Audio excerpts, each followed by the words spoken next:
Ассаламу алейкум ларми нохчи. Добро пожаловать на стрим, дорогие друзья. Не забудьте, кто не подписался, подписаться и ставить лайки.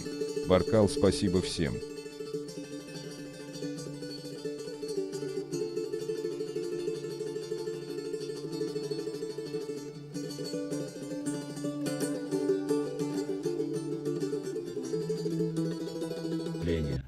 С некоторыми изменениями в исполнении его, сообразуясь местными условиями. Это непосредственно от кого? Давайте вот так. Пока сейчас я закончу, я думаю, так будет проще. Это описывает Попов непосредственно. Исполнение его, образуясь местными условиями. И Попов, ичкеринцы, исторический очерк. Сото, 1878 год, выпуск 1, страница 262. Важно отметить, что Мехкел обладал не только законодательными полномочиями, установленными законов адатов с гибким их применением, сообразно местным условиям, но и судебными. И Попов отмечает, первая встреча народа на горе Кейчкуарт не была последней. Сюда собирались для изменения адата, если он был неприменимым к условиям общественной жизни, развивающегося больше и больше. Народ, заняв местность и создав обычай, сообразно характеру обществ и тогдашнему времени, руководствовался им при разработке спорных дел. Спорных дел.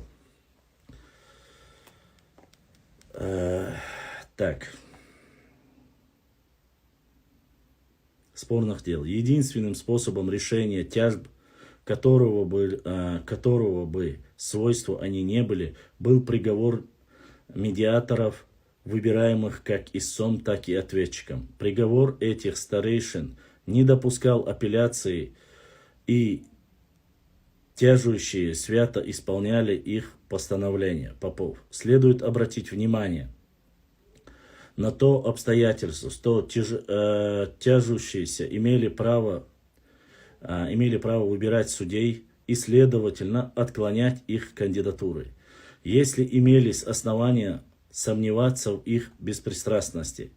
Попов далее пишет: в тех же спорных случаях, на которых обычаи не существовало, ичкеринцы, старики, отправляли спорщиков в Нашхе, откуда они всегда возвращались удовлетворенными там же. Следующая фраза Попова позволяет думать, что решение местного суда все же не являлось окончательным и могло быть оспорено в Нашхе, где существовал некий арбитражный институт наподобие высшего апелляционного суда. Самый честный обычай, по мнению чеченцев и ичкеринцев, существовал в Нашхе, куда так еще недавно отправлялся обиженный для проверки приговора по его делу. Принято думать, что имам Шамиль отменил традиционную для чеченцев систему общенародной власти и суда. Однако выясняется, что напротив, имам Шамиль предпринимал усилия для максимального полного использования этой системы в противостоянии российской колониальной экспансии.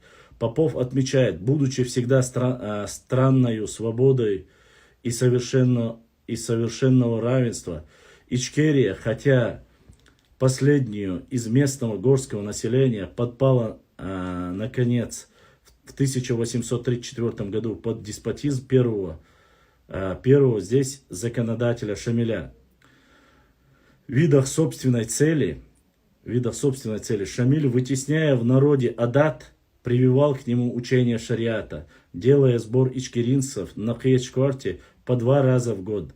Последний раз весной 1859 года Шамиль имел в виду уже не адат, а приготовленный к газавату, то есть к войне против неверных, почему и разжег в народе меридизм. Попутно отметим еще одно обстоятельства.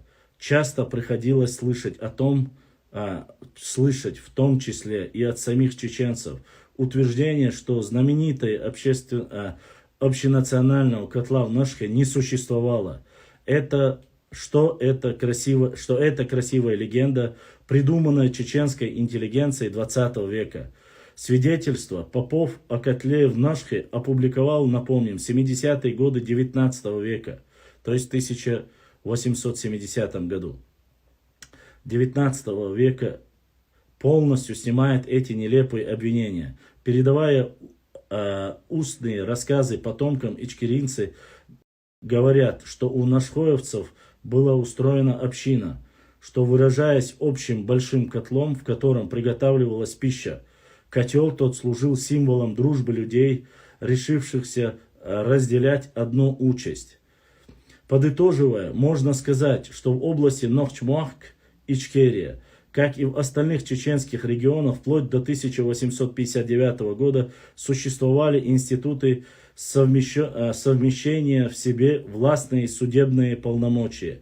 Эти институты проводили свои плановые заседания 2 раза в год. 2 раза в году. Завоевание Чечни Российской империи привело к ликвидации этого органа управления. Тем не менее, имеются устные свидетельства, что в Ношхе еще в 20 веке, вплоть до депортации чеченцев в 1944 году, проводилось разбирательство тяжб.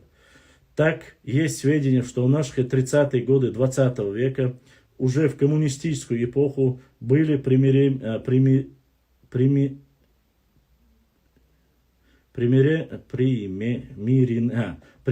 между собой потомки 2 наибов имама Шамиля, представители тайпов Дишни и Нашхвай, между которыми в 1846 году вспыхнула вражда из-за взаимных обвинений в уничтожении Нашхинского котла.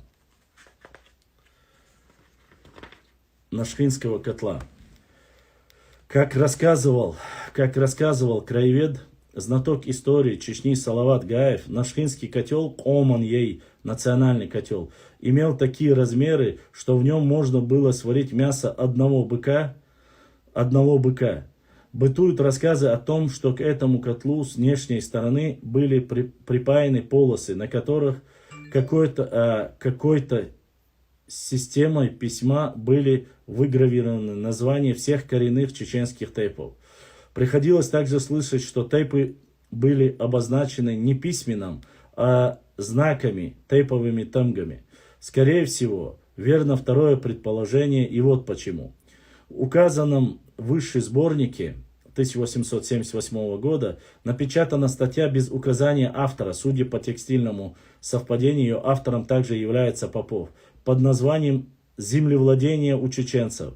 Эта статья начинает с описания того, как происходили первые переселения чеченцев с гор на равнину. И вот что там сообщается о родовом бытии чеченцев в горах за 14 поколений до времени написания заметки. Сначала на родине людей было так немного, что каждый род имел общий большой котел. Раз в год, именно в весенний праздник, в общем котле варили мясо от скота, жертвуемого фамильной артелью, и трапеза была общая, все были сыты. Пиво тоже варили в общем фамильном котле. На родовых котлах этих были намечены знаки всех фамилий, принадлежавших к котлу. В этих же котлах готовилось угощение при свадьбах и поминках. Таким образом выясняется, что у чеченцев был не только общенациональный котел в Ношхе Оман-Ей, но и каждый тайп-род имел свой общий котел Тайпан-Ей, на котором были обозначены знаки, по-видимому, тамги, эмблемы, входящие в тайп-фамилии Ци, Нах, Нек, Ивар и Гар. Свой герб, свой особый знак имели не только фамилии, но и тайпы. Это установленный факт. Этнограф и кавказовед Лавров в своей книге «Кавказские тамги» приводит около 30 таких чеченских родовых тамг, гербов, знаков. И именно эти знаки, эмблемы, скорее всего, и были каким-то образом обозначены на внешней стороне общенационального котла в Ношхе. Несомненно, такие родовые тамги присутствуют и на чеченских башнях, но, по нашему мнению, они пока что не выделены среди общей массы петроглифов и не исследованы. Вот, вот такие вот параграф написания о чеченских непосредственно о котле и о судебной системе, которая существовала и в Нашхе, и в ичкеринском обществе. Это, я хочу, чтобы было понятно всем, что вот эти непосредственно описания, это не говорит о том, что до середины там, 19 века, что не было котла или что судебная система была иная. Нет, конечно же. Наоборот, таки, это говорит о том, что фиксация, первая фиксация этого непосредственно описание Мехкела, описание национального котла и как это все проводилось непосредственно из источников, внешних источников, которые записывались, вот, появились в 1870 году. Это для тех людей, которые, несомненно, любят говорить, что якобы то, что котла не существовало, или что мягкий не было, не то что мягк, но и там есть родовое подразделение, где говорится о том, что непосредственно у каждого тейпа тоже был свой тейпаньей, на котором непосредственно проводились или свадебные, или, как говорится, поминальные сар проводился. Вот. Что касается до 20 века, последнее решение в 20 веке, я, правда, слышал, что в 19 веке, но, видать, у Хасана Бакаева есть более полная информация о том, что Мехкел и решение суда проводилось уже в более позднем периоде между тейпами Дишни и Нашхуай. Это в 20 веке. Я, честно сказать, слышал, что это был 19 век, но вот как бы дополнение есть. И мы получили первый донат от брата Аллах да Саадуэл Будиснек Эзашка Соудолил. Я надеюсь, что люди, которые привыкли высказываться мнение, что было ли или не было исторический, так сказать, национальный котел у нашего народа, отпадает однозначно. Почему? Потому что доказательства зафиксированы еще в середине 19 века, они существуют, и это уже нам дает уже научно подчеркнуть вот этот момент по истории нашего народа. Также, конечно, мы обнаружили еще один момент о том, что непосредственно имам Шамиль использовал до последнего этот институт, хотя и непосредственно Шамиль пытался уже даты заменить на шариатское решение и использовать его непосредственно в рамках этого же Мехкела. Является ли это однозначно так или нет, знает только Всевышний Аллах, но с учетом того, что описывают исследователи, российские исследователи, которые всегда указывали и говорили об этом, я думаю, что это лишний раз подтверждается, что использование вот этих институтов в истории нашего народа проходило вплоть до 20 века. Использовалось ли там непосредственно шариатское решение или же решение было по адатам? Это тоже мы, как видим, уже заметили и ответили на этот вопрос. Это не было против религии, поэтому особо дело что.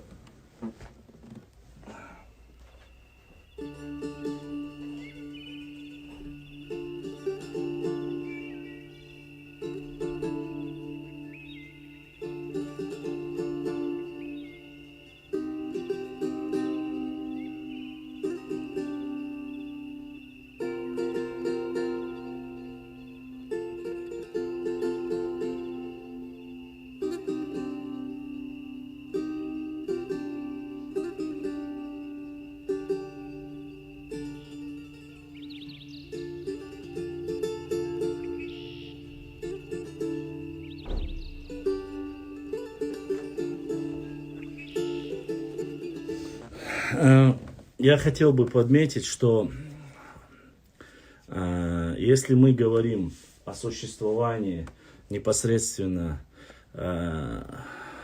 государства средневековья и ранее феодальное общество использовало непосредственно какие-то институты для решения спорных вопросов, для вынесения вердикта, то непосредственно использование в нем системы Мехкела вполне вероятно. Цундера, тут мы лишний раз находим только подтверждение. Вот. Так, следующее. Но сейчас я по зачитанному могу, сейчас мы ответим, и потом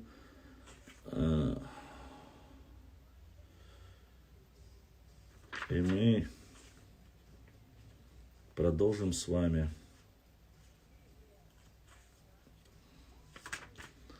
интересные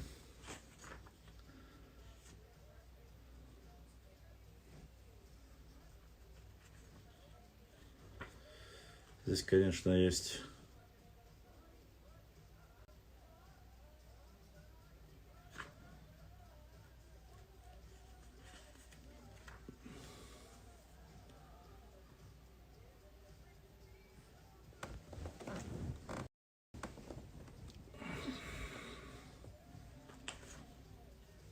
так. Следующее у нас значение уральского царя имени Руса. Есть такой параграф, его зачитаем. Вот. И обязательно ответим на ваши вопросы. Тематика в этой книге в основном очень много затрагивается вопросы урартийцев, хуритов, истории непосредственно взаимодействия ее с нашим народом. И надеюсь, что вот такие вот вопросы уже, как говорится, будем более глубоко изучать и приводить достоверные источники. Каждый материал, мы знаем, что на каждый материал в основном есть ссылки из древних источников, из российских источников. И они в конце каждого текста есть. Если я не зачитываю, если кому-то интересно, я могу это и зачитать. Вот, поэтому справляем уж удачу. Вот, и понемножку, как говорится, цундик умха ардунох чунгархах.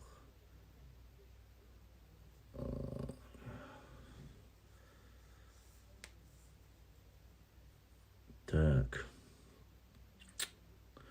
Башлам. Говорят, старейшины Мехпела Нохчи обучали Эльбек Хаджи Алдаму и выдвинули его имамом. Такой информации у меня нету, честно сказать, по крайней мере, пока у меня нету. И надеюсь, что ассаламу алейкум башлам.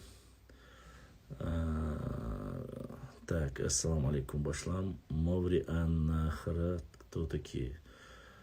Маври Аннахра. Кто такие? Не слышал о них. Не слышал. Биль той шхила ош хазнерсун. Я думаю, они коман наш харей бьются. Оказывается, выжри тейп. Каждый тейп, исконный тейп, имел свой тейповый котел тоже. Но не так-то было. Его из Майсты отправили на границу Берлоя и Андии.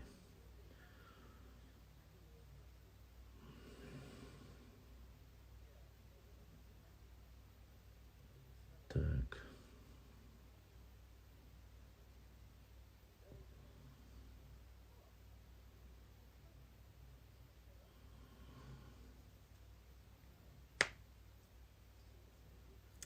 Конечно, отвечаю. Отвечаю на вопросы. История, география, адаты, традиции.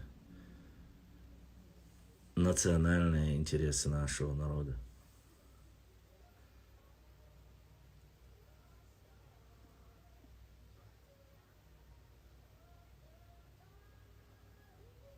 Но если до 20 века существовал решение Мехкела в Ношхе, было возможно, конечно же. Я думаю, что это вполне себе может быть.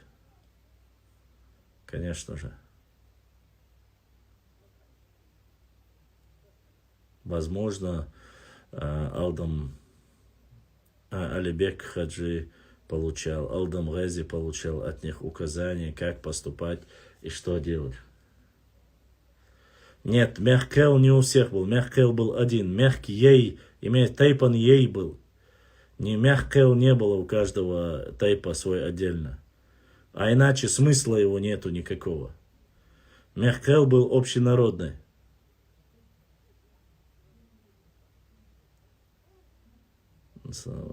Медисторию чакры. Но у нас есть немного. Я еще не публиковал, скоро тоже опубликую его.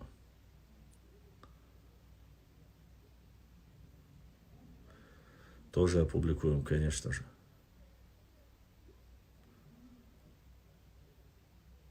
Без разницы, и из Ауха, и со всех земель вопросы решались на общем съезде Мехкела. Нет, ты не понял. Майстах, Мелхистах, Нашха, оно проходило в разных местах. Мехкел, если когда собирались вместе, да. Оно было в разных местах. Об этом есть информация, мы это не раз говорили.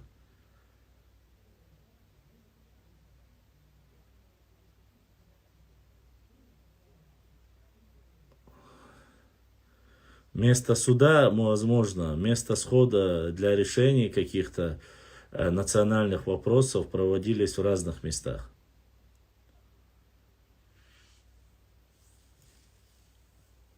Да, и Аух тоже входил туда. То есть это не было отдельным государством. Потому что представители и жители Ауха и есть часть чеченского народа. И принятое решение там распространялось на все, валейкум ассалам, распространялось на всю территорию Нохчичу.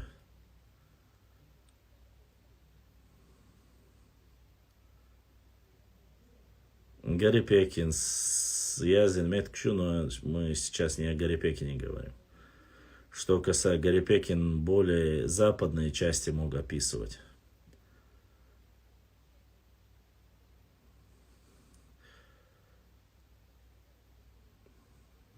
Валикум ассалам. Аух или ауховцы, аухуай, это не подразумевается именно такой сегодня компактно проживающий район. Ранее он был чуть побольше. Понимаете? Ранее это было чуть побольше. И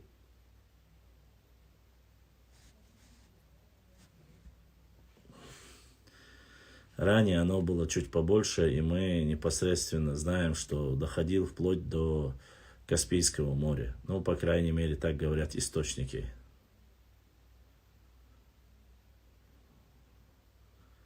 Вот. В начале эфира, с самого начала эфира, я рассказывал и говорил, еще раз повторяюсь. Послушайте, если вы хотите поговорить об истории, добро пожаловать. Мы будем говорить об истории. Если вы хотите поговорить о политике, то ищите себе уже другие места. Шудухташ. Не надо снова и снова задавать одни и те же вопросы. Если принято решение массу борт борса дош айду али, оставьте остальные ненужные разговоры. Мне важна моя родина. Я занимаюсь непосредственно своей родиной. Так было всегда. Так будет и так останется.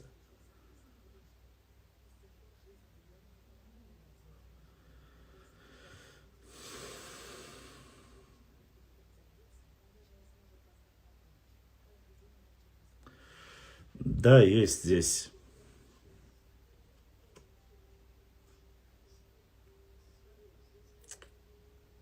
Конечно. Ибраим, если будут вопросы с Ютуба, на моей луне, он продается в наших книжных магазинах в городе Грозном. Йошук и валикум ассалам. Насколько я знаю, пока она есть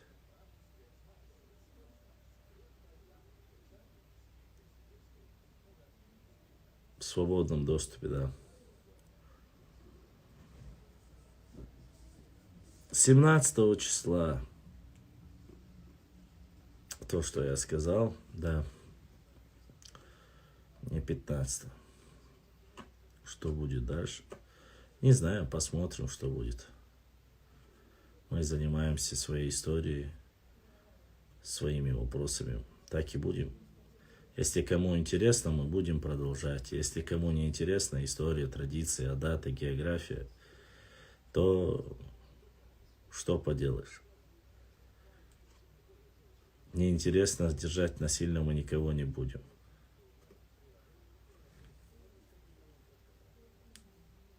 Конечно, зачитаю еще один параграф, но просто сперва немножко отвечая на вопросы. Наш архив 19-20 века сохранился, чтобы прапрадеда поискать Баркалла.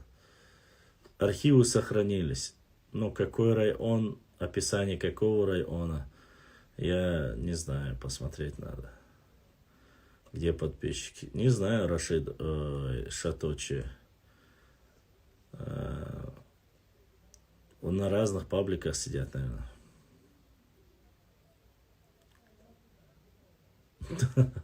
Я 3 лотереи купил, да? Да.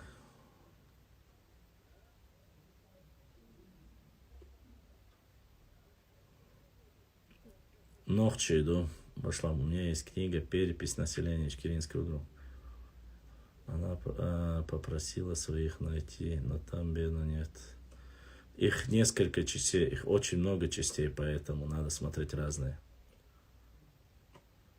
Про тейпы Билтуа я, кажется, написал, вам нужно спуститься, найти среди постов про Билтуа, и там найдете.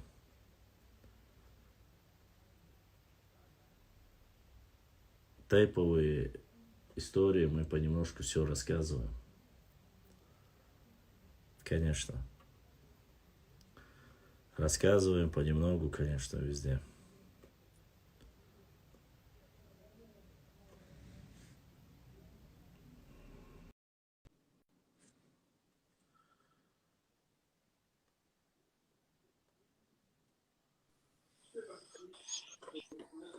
السلام عليكم. وعليكم السلام ورحمة الله ده وبركاته. что موضوع على الحمد لله. تغيير başlam. تحلغتك ما ديك الموكش عشت شو. دعشتو الحمد لله. الحمد لله. بسنا الشعب جديك داعش بوي. دعشتو يا جمجم. Så det är det då ett public show. Sätt väl så inzali.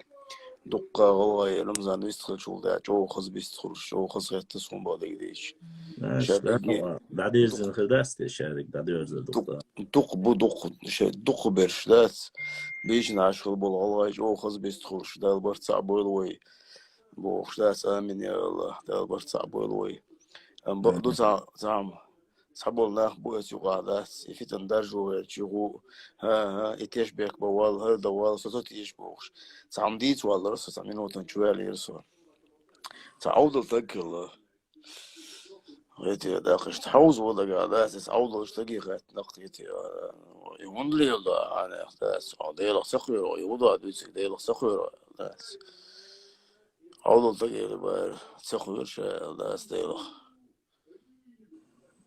حقور ديلخ اللي بقى عوض الثقل شيء خاتن شيء وقور ديلخ شا ديلخ شا جو قور ديلخ الش عوض الوبو شيء اللي بقى إيه أحسن هي دوسون ديل قور خلاص سنادنا شيء باقهم داش بوي شيء باقهم داش وش هو برت صغير يتغيرش كده شيء بروقاتش ليلوريو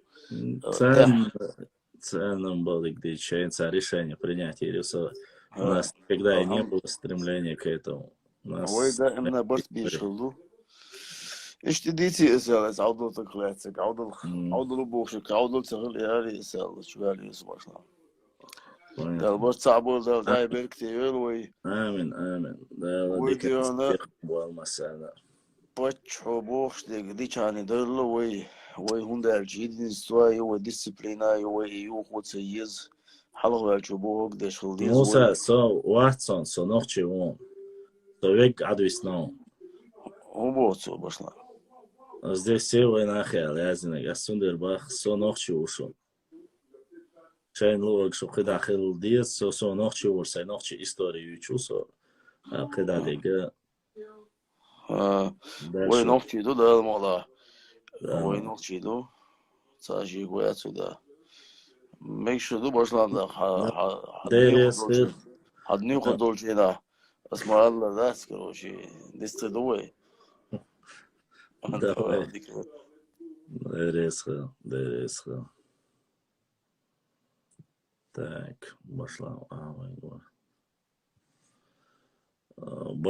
Бартбо, Бацама, Диашвац, Башлам, историю чу. Мы за историю. Со خدعة جديد صد سايت نوختي شو عليكم السلام. نوختي شو خلش قيتشنا وانا я قيتش سان تعاوم دي شوات поэтому цевиш дол сон хумсун дица асия дица цадисна. Ой, иншаллах, историю. У нас очень много по истории, по, как говорится, культуре, традициям, очень много материалов. Да, и щекой, чавой, аух, панки и сядука, еще историю, которую мы не расследовали, не исследовали, так сказать. Мы будем работать над этим, по крайней мере, кому интересно, конечно же. Если кому интересно была только дополнительно, с днем рождения, мне сказали, что такое день у тебя. Сайфулла, день рождения у меня только будет послезавтра. В принципе, его как таковой мы не сильно я его и отмечаю, да и поводов не было, чтобы отмечать. Поэтому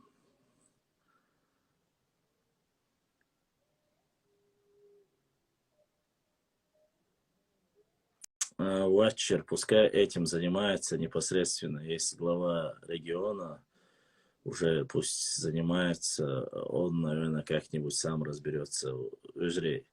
Наше направление всегда было история. Вот. Давайте говорить про историю. История Ахарцуючла. Хока, история Нохарбах, Алхарцуюча, Гучдахкар. И цаду Амнештуч, Тайпнештуч, своем шли ложца, Лацундера. Мне это неинтересно, честно сказать. Поэтому оставьте целью, что умшется дюча. Так, у нас еще один параграф, если вам интересно, я зачитаю. Здесь, в принципе, одна страница. Вот. И надеюсь, что вам будет это интересно. Если вы желаете, конечно же. О значении урартского царского имени Руса. Дьяков, Старостин в одной из своих совместных работ пишут: в хурита-урартском не было слов с начальным «ре». Эта фонема либо перешла в «т», либо перед ней образовалась протеза «а». Отметим, что и в чеченском языке мы обнаруживаем минимальное количество слов с начальным «р», в частности, в словаре А. Исмаилова. Наиболее полным, по полном таких слов всего 20. Причем многие из них слов мы можем отнести к заимствованным. Рицк, рузб, рукья, руман и так далее. Вернемся к хурито-уральскому языку. Если в этом языке, по мнению Дьяконова Старостина, отсутствует начальная фонема «р», то это означает, что царское имя Руса или не является исконно уральским, или оно написано в многочисленных клинописных надписях с искажением. Чтобы пояснить ситуацию, нам придется ответить на два вопроса. Первое. Обнаруживается ли в уральском языке иное написание этого имени, в котором бы отсутствовала начальная «р»? И второе. Существует ли уральская этимология этого имени? Чтобы ответить на первый вопрос, процитируем одного из ведущих востоковедов и урартологов Меликашвили. Имя Руса было широко распространено среди уральских царей. Так нам известно 3 царя с именем Руса.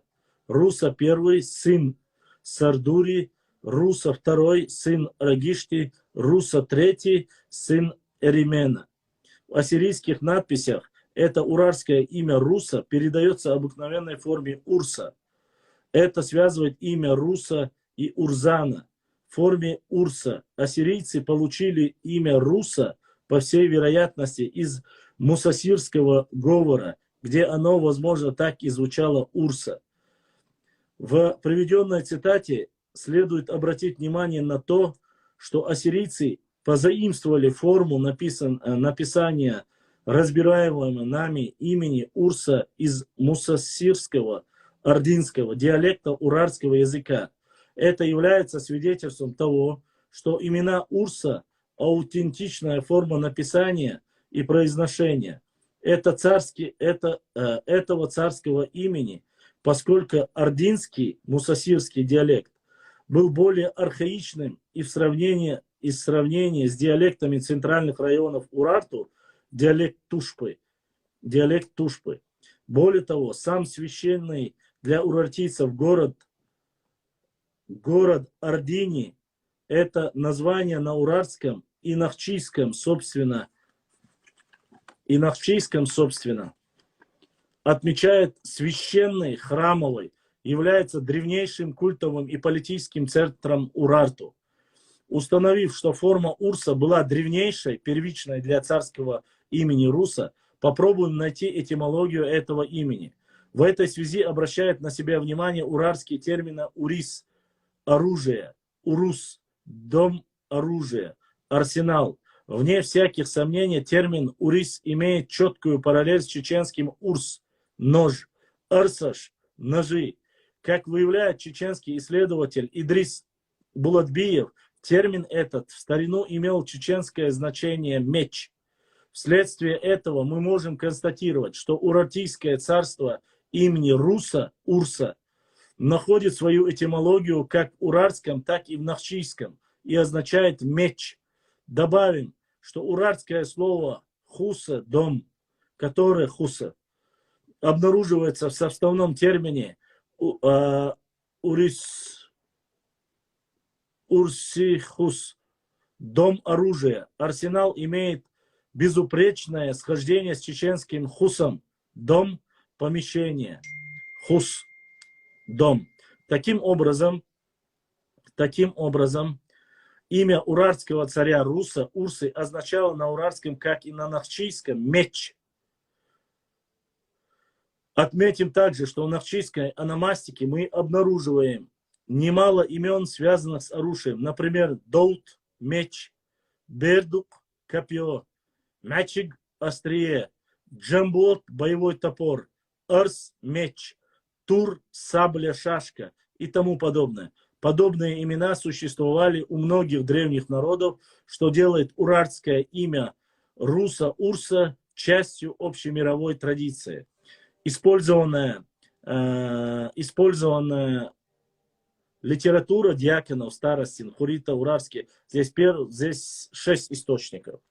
6 источников, и по ним мы уже можем заключить. Сейчас, подождите, 10 минут. Я сейчас чайник хватит, освободишь.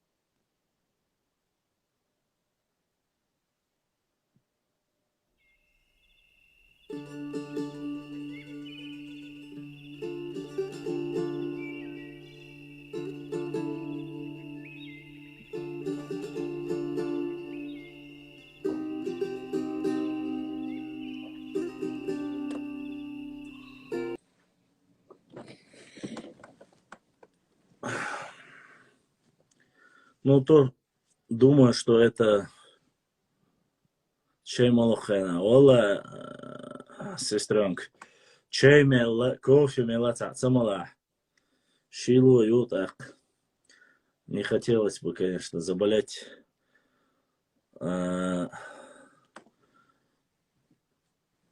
Есть еще один короткий очень параграф. Если вы желаете, я могу зачитать. Если нет, мы можем отвечать на вопросы и провести, как говорится, дискуссию, если вам интересно. Называется «Хуритское происхождение Авраама». Ибрахим Пайамару Ючук, алейхиссалам. Что он был многих, я от многих людей слышал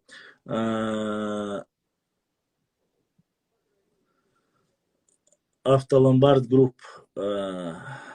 Я про курганы мы знаем, что они остались после хазарского каганата, после татаро-монгол. Вот они, монголо-татар, татаро-монгол, что они хоронили в курганах. И что это от них в основном оставшееся наследие. От нагайцев, от калмыков, от монголов, вот от них, от хазаров. Вот от них все оставшиеся курганы в основном на плоскостной территории. Курганы в горной части, насколько я знаю, не обнаружены, по крайней мере, я не слышал ничего. На картах мы видели, что вся территория, плоскостная северная часть Нохчичу, она засеяна сплошными курганами, их очень много. От кого они происходят, я думаю, и так понятно, это всем известный факт. Вот. Если вы хотите услышать про хуритское происхождение Авраама, Ибрахим Пайамару, алейхиссалам, если вам это интересно, тут буквально на одном листке я могу зачитать, чтобы вот этот вот или подтверждение, или опровержение раз и навсегда мы закрыли вопрос. Снова же о хуритском происхождении здесь идет речь. Хуритское. Здесь не говорится, что именно вот прямо только чеченское было дальше. Окей. Давайте зачитаем. Очень часто и очень многие задают этот вопрос. Это многие, как говорится, обвиняли нас в том, что достоверно, недостоверно. Давайте я зачитаю вам его. Принято считать, что родиной Ибрагима, и давайте так, здесь написано Авраама, но Авраама это и в русской транскрипции, еврейской транскрипции. Я постараюсь прочитать так, чтобы было понятно вам. Принято считать, что родиной Авраама, позже его имя будет звучать как Авраам, является шумерский город Ур, названный в Библии Уром Халдейским.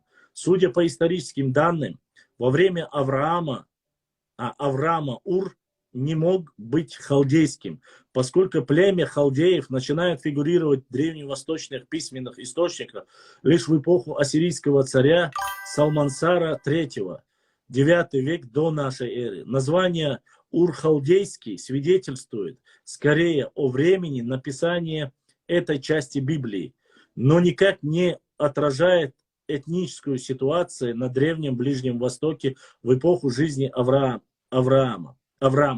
По одним оценкам 1812-1637 года до нашей эры.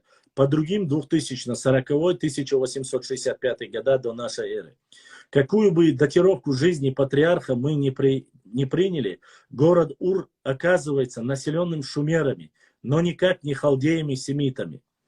Но вернемся к вопросу, был ли город Ур халдейский, родиной Авраама? Библия дает на этот вопрос однозначно отрицательный ответ, называя родиной Авраама и его родственников город Харран, выселившись из Ура, Фарра, в оригинале Терах, вместе со своим сыном Авраамом и внуком от умершего ранее сына Арана, Лотом, приходит в город Харран. Библия излагает это переселение в следующее выражение. «И взял Фарра Авраама, сына своего, и Лотта, сына Аранова, внука своего, и Сару, невестку свою, жену Авраама, сына своего, и вышел с ним из Ура Халдейского, чтобы идти в землю ханаанскую. Но, дойдя до Харрана, они остановились там. И было дней жизни Фарры 205 лет, и умер Фарра в Харане». Бытие, 1 стих, 31 или 32 глава. Далее, до Авраама доходит божественное повеление. «И сказал Господь Аврааму: пойди из земли твоей, от родства твоего, и из дома отца твоего, в землю, которую я укажу тебе, и произведу от тебя великий народ, и благословлю тебя, и возвеличу имя твое, и будешь ты благословение. Я благословлю и благословляющих тебя, и злословящих тебя прокляну, и благословятся в тебе все племена земные. И пошел Авраам, как сказал ему Господь, и с ним пошел Лот. Авраам был 75 лет, когда вышел из Харана». Это Бытие, 12 стих, и, кажется, если я не ошибаюсь. Слова «пойди из земли твоей» ясно дают понять, что Харан – родина Авраама. Ничего подобного про Ур халдейский в Библии ни разу не сказано. Тогда как Харан и в дальнейшем неоднократно объявляется родиной Авраама. Через какое-то время, отправляя своего раба в Харан, чтобы он привел оттуда невесту для его сына Исаака, Авраам говорит об этом городе в следующих выражениях. «И сказал Авраам рабу своему, старшему в доме его, управлявшего всем, что у него было: положи руку твою под стегно мое и клянись мне Господом, Богом неба и Богом земли, что ты не возьмешь сыну моему жены из дочерей Хананеев, среди которых я живу, но пойдешь в землю мою, на родину мою, и возьмешь жену сыну моему Исааку». В тексте Библии Харран, куда отправился раб Авраама за женой для сына Исаака, назван городом Нахора. Родословной Авраама были два Нахора, его дед и брат. И все библейские энциклопедии трактуют это название как относящееся к Харану. Впоследствии и сам Исаак отправляет в Харан своего сына Иакова, чтобы он тоже, как и он сам, привел оттуда себе жену. Бытие 28. Иаков, послушав отца, двинулся в сторону Харана. И весьма примечательно в этой связи следующие слова. «И встал Иаков, и пошел в землю сынов Востока». Бытие 29. Сыны Востока или люди Востока – это, как известно, самоназвание хуритов с основанием хур – утро, сторона восхода, восток. Иными словами, идя в сторону Харана, Иаков идет к сынам Востока хуритам. Значит ли это, что Харан, который неоднократно назван землей Авраама, его родиной, хуритский город? Надпись ассирийского царя Ададнирари I, датируемую XIV веком до нашей эры, не оставляет этому никаких сомнений, поскольку Харан перечислен среди метанийских, хуритских городов. После этого дополнительные основания получает также подмеченная многими учеными-востоковедами связь имени Авраама с хурито-урартским термином «еурей», в значение «владыка», «старейшина», «патриарх», «царь». Этот термин не только созвучен с именем Авраама, но и в точности отражает его социальный статус. Следует упомянуть, что исследователь Булатбиев провел глубокий этимологический анализ этого термина и сопоставил его с нахчийским, чеченским термином «вер», «род», «варида», «отец рода», «старейшина», «патриарх».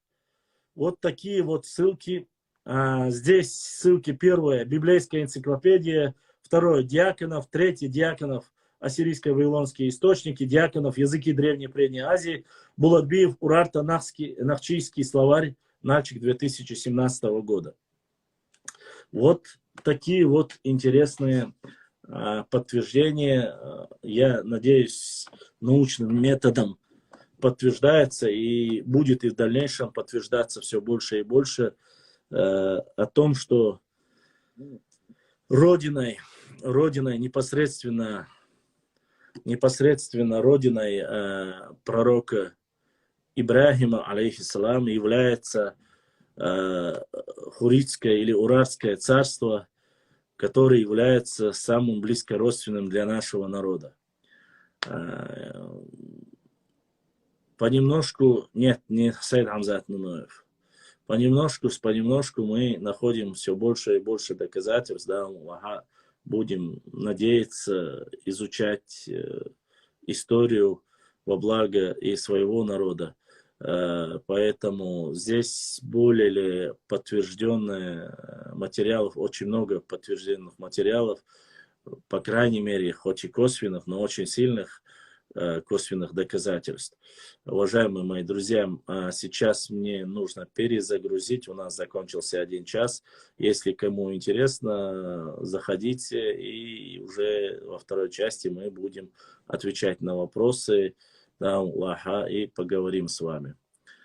Так, не теряйтесь, я перезагружу, кому интересно, заходите.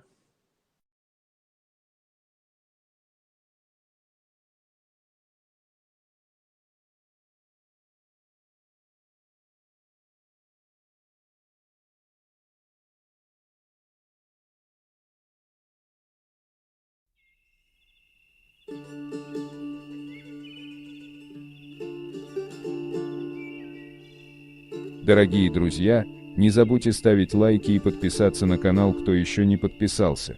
Баркал, всем спасибо.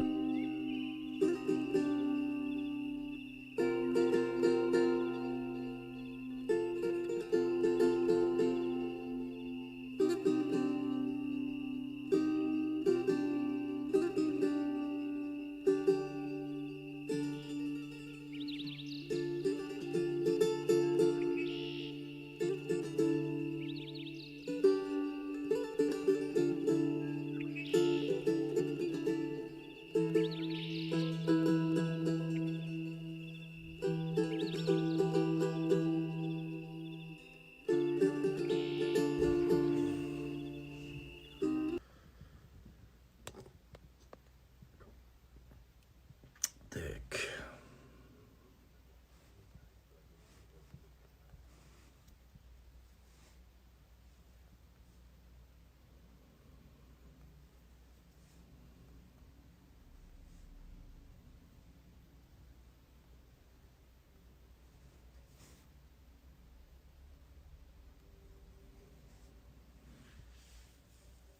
«578 человек было в нашей первой части нашего эфира.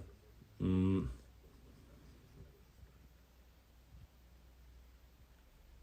этой, вот что хорошо в этой книге, мы, конечно же, можем зачитывать не только эти книги, у нас есть достаточно много ссылок и другие книги касаемо наших башен, нашей истории и вообще, так сказать, вплоть до оккультизма мы можем...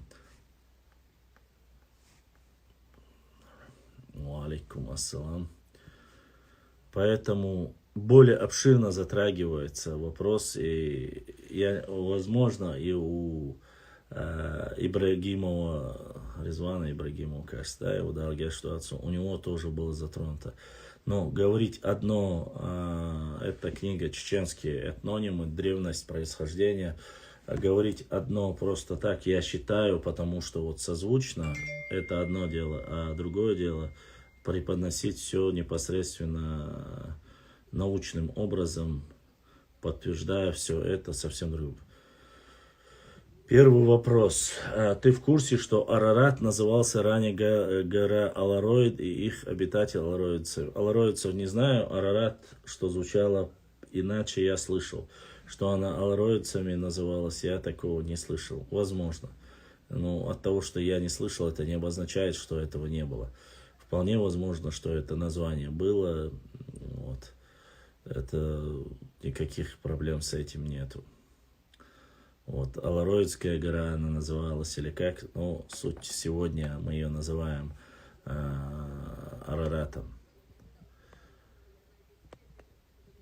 Никакие версии нельзя отвлекать, что никакие версии, что за единение, что за день единения. Я не говорил ни о каких днях, я говорил об истории. Непосредственно истории нашего народа. Здесь важны исторические элементы и история. Вот. Но снова же, мы же не говорим, что пророк Ибрахим, Авраам, алейхиссалам, что он является непосредственно чеченского происхождения. Нет, мы говорим о хуритском происхождении, что он был из хуритского города. Вот. Поэтому ни больше, ни меньше. 17-й день, так сказать, моего рождения, наверное, я его дома проведу.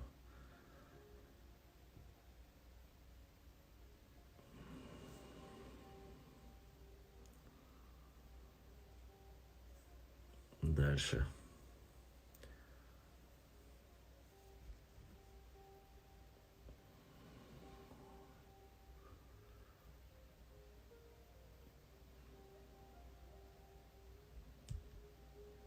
Тебе 17 исполняется? Да, мне... Да, мне 17 исполняется. Хорошо было бы, если бы 17. Или 25. И у нас есть сегодня второй донат. Вот. Аллах дал саадуэл будиснега дала беркат дуэль усинды. Второе тысячелетие до нашей эры. Не знаю, вполне возможно. Это Аллах барца бол бусул мнех Амад задонатил. Амад дал саадуэл будиснега зашка солгу.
Здесь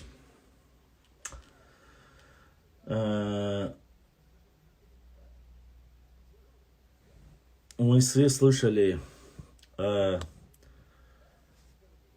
царе Давиде, вот, и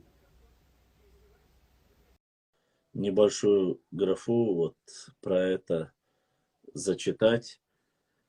Однажды во времена правления судей в Ханаане, хуритские корни царя Давида здесь написано. Хотя почему-то здесь получается, что это противоречит естественной истории, конечно. Ну да ладно, зачитаю после того, как Рамазотти что-то хотел сказать, видать. Ладно, даю шаривай. Салам алейкум. Ва алейкум ассалам. Хорошо пошло, молодой. Алхамдулилlah, довольше. Я знаешь, что хотел сказать.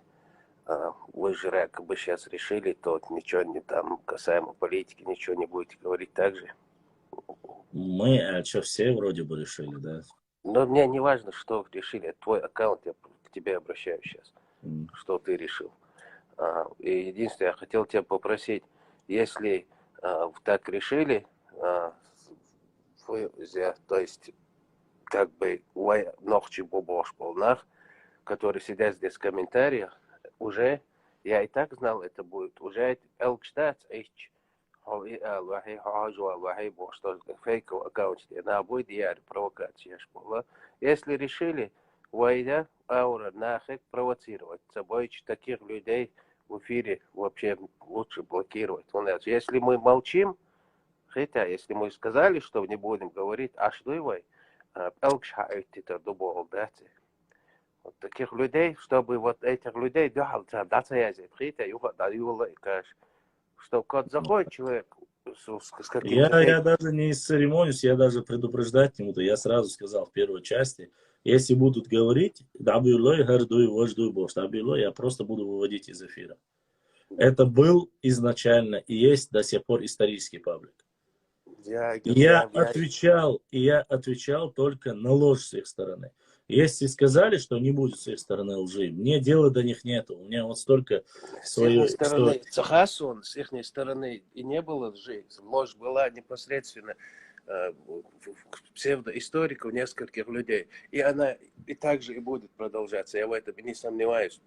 Потому что у них цель сеять смуту между нами. Но об этом сейчас... Пускай ими занимается, как говорится, сведущие структуры. Но мне не нравится и не должно быть так, чтобы моих там пацанов, твоих, в общем, их ущемляли и Элкштадт, а мелоцан, белок человек. Все, мне не проблема абсолютно выключить комментарии или отправить их. Вот я тебя об этом хотел попросить, с этими людьми не церемониться. Не будет совершенно, да, был Шумахер, да, Сундербах, Хаусалдухдаш, Сюек и Цаюштол, я же вижу с первой части, Сюек Унядина, Хауэне, Сонохчиу, Сайвари Дейшкар Дуинда, Хилла У Хигошу, Сон Унядин, Хахару Вожу, я вам и с самого начала говорил, это не политический паблик. Хотите эти вопросы обсуждать, идите с такими же людьми, как и вы, обсуждайте, где это обсуждается. Здесь негатив, здесь история, здесь география, общественно важное, непосредственно национальный интерес, что уж исторический интерес, что уж у нас очень много сел, которых нужно возродить, имеется в виду исторические вещи, но хочется возродить, да, ешь. Урмаш, цершхейц, диеш там без с этого и начинается. Вот это сумантира, охвал хумша, вайду кабалбу, вайбабиш.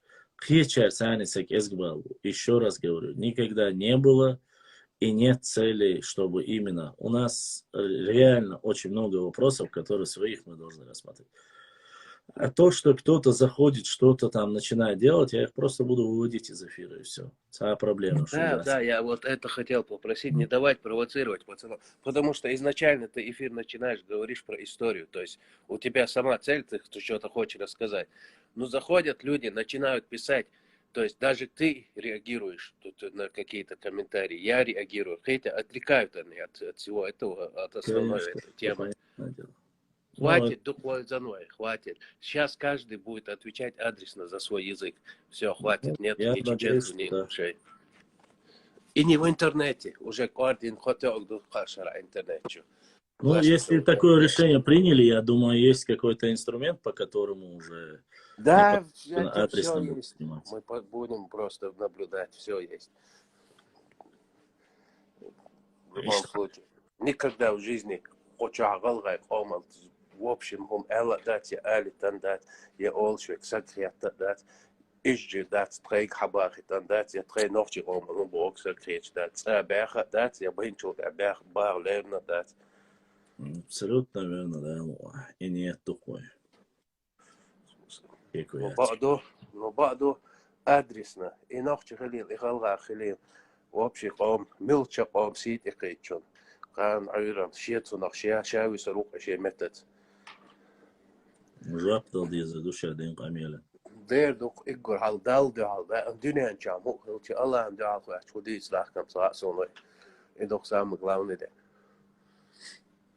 نقدر هاي بال بيت أخ دالاتو بال Массера был, интересно. Так, давайте. Хуритские корни царя Давида. Однажды во времена правления судей в Ханаане случился голод. Житель Вифлеема по имени Елимелех вместе со своей женой Наименью и сыновьями Махлоном и Хелионом, спасаясь от голода, переселились в Моав. Вскоре Елемелех умер, и его сыновья женились на местных девушках. Однако несчастья продолжались. Оба сына Елемелеха тоже умерли, не оставив потомства. Наимень решила вернуться в родные края и сказала своим овдовевшим невесткам, что они могут вернуться к своим родителям. Однако обе они изъявили желание пойти со свекровью в ее родной город. Наимень стала их уговаривать, чтобы они не делали этого, а остались дома и нашли себе новых мужей. Одна из ног Орфа вняла уговором свекрови и пошла к себе в отчий дом, а вторая, Руфь, решительно заявила, что не покинет свекровь и пойдет в ней в Вифлеем. В Вифлееме Наимень и Руфь бедствовали. Однажды Руфь пошла на поле человека по имени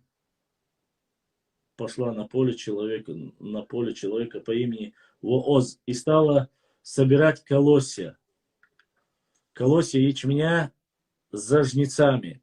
Вооз, расспросив слуг, узнав, что она молодая женщина, вдова одного из сыновей Елемелеха, его близкого родственника, и, подозвав Руфь, ласково с ней поговорил и разрешил собирать колосья с его поля, пить воду со слугами и есть с ними хлеб и уксус. А жнецам Вооз приказал, чтобы они оставляли побольше колосьев неподобранными, чтобы они доставались Руфи. В конце концов Вооз женился на Руфи, чтобы, как он объяснил, не пресекся род его родственника Елемелеха. Руфь родила от Вооза сына, которого нарекли Авидом. У Авида впоследствии родился сын, которого назвали Иесеем, и у Иесея родился сын, которого известен всему миру как царь Давид. Библия. В книге Руфи несколько раз делается указание на то, что Елемелех, как его близкий родственник Вооз, жили в иудейском Вифлееме, но сами принадлежали к племени Ефрафян. Как повествует Библия, город Вифлеем раньше назывался Ефрафом. Это имя происходит от названия реки Ефрат. Об этом сказано в Бытие 35,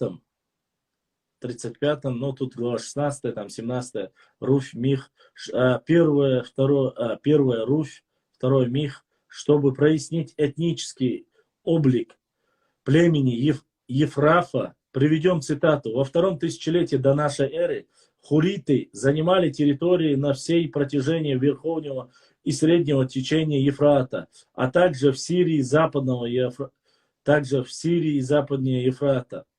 Таким образом, народ ефрефян был одним из племенем хуритов, и они же стали переселенцами в городе, который позже получил имя Вифлеем. Отметим для себя, что город Ефраф был связан с хуритским не только географически, но и генетически, поскольку этот город считался матерью Хура, то есть хуритов. Таким образом, если следовать указаниям Ветхого Завета, обнаруживается, что царь и пророк Давид имел хуритское происхождение. Интересно также отметить, что имя Давид в сущности является титулом, так и в аморейском языке называли военного предводителя Давидум. Поэтому специалисты предполагают, что при рождении будущего царя было дано другое имя. А Давидом, то есть военным предводителем, его нарекли после того, как он возглавил разноплеменной военный отряд, с помощью которого впоследствии сверг первого израильского царя Саула и занял его место. Вот такое происхождение и царя Давида мы находим хуритские корни, поэтому вот такие вот, как говорится, интересные дела. Башлам химала. Баркал дайрес хил хицадису. Хиюш алдац. Пока.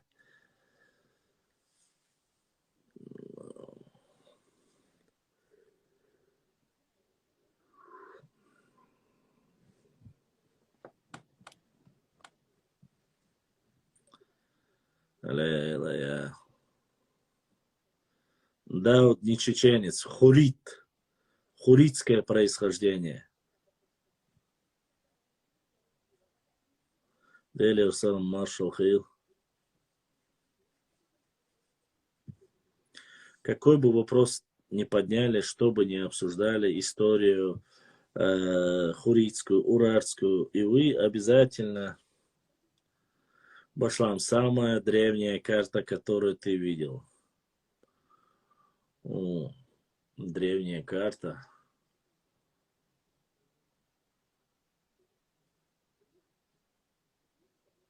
Из тех, что я видел, ну, наверное, это культурные кластеры, где куро-аракская карта, вот, культура находится, кабанская культура, майкопская культура, вот, эту карту я видел. Вот. А так, более такая, разные, в основном карты, которые указывают непосредственно нашего, до нашей эры тоже, конечно, видел. Но достоверности, у карты достоверности карта говорить очень сложно. 15, 14, 15 веков, 16 веков карты есть, видел. Поэтому по картам работать очень приятно, изучать. Хотя самыми достоверными картами считаются в основном арабские карты. Я не могу сказать, что хуриты или урартийцы являются нашим племенем или нашим народом. Близко родственным я могу сказать. Но сказать, что мы, вот это только наше, это уж слишком сильное заявление. Башлам, я общался с пуштуном, чеченские слова схожи с их словами.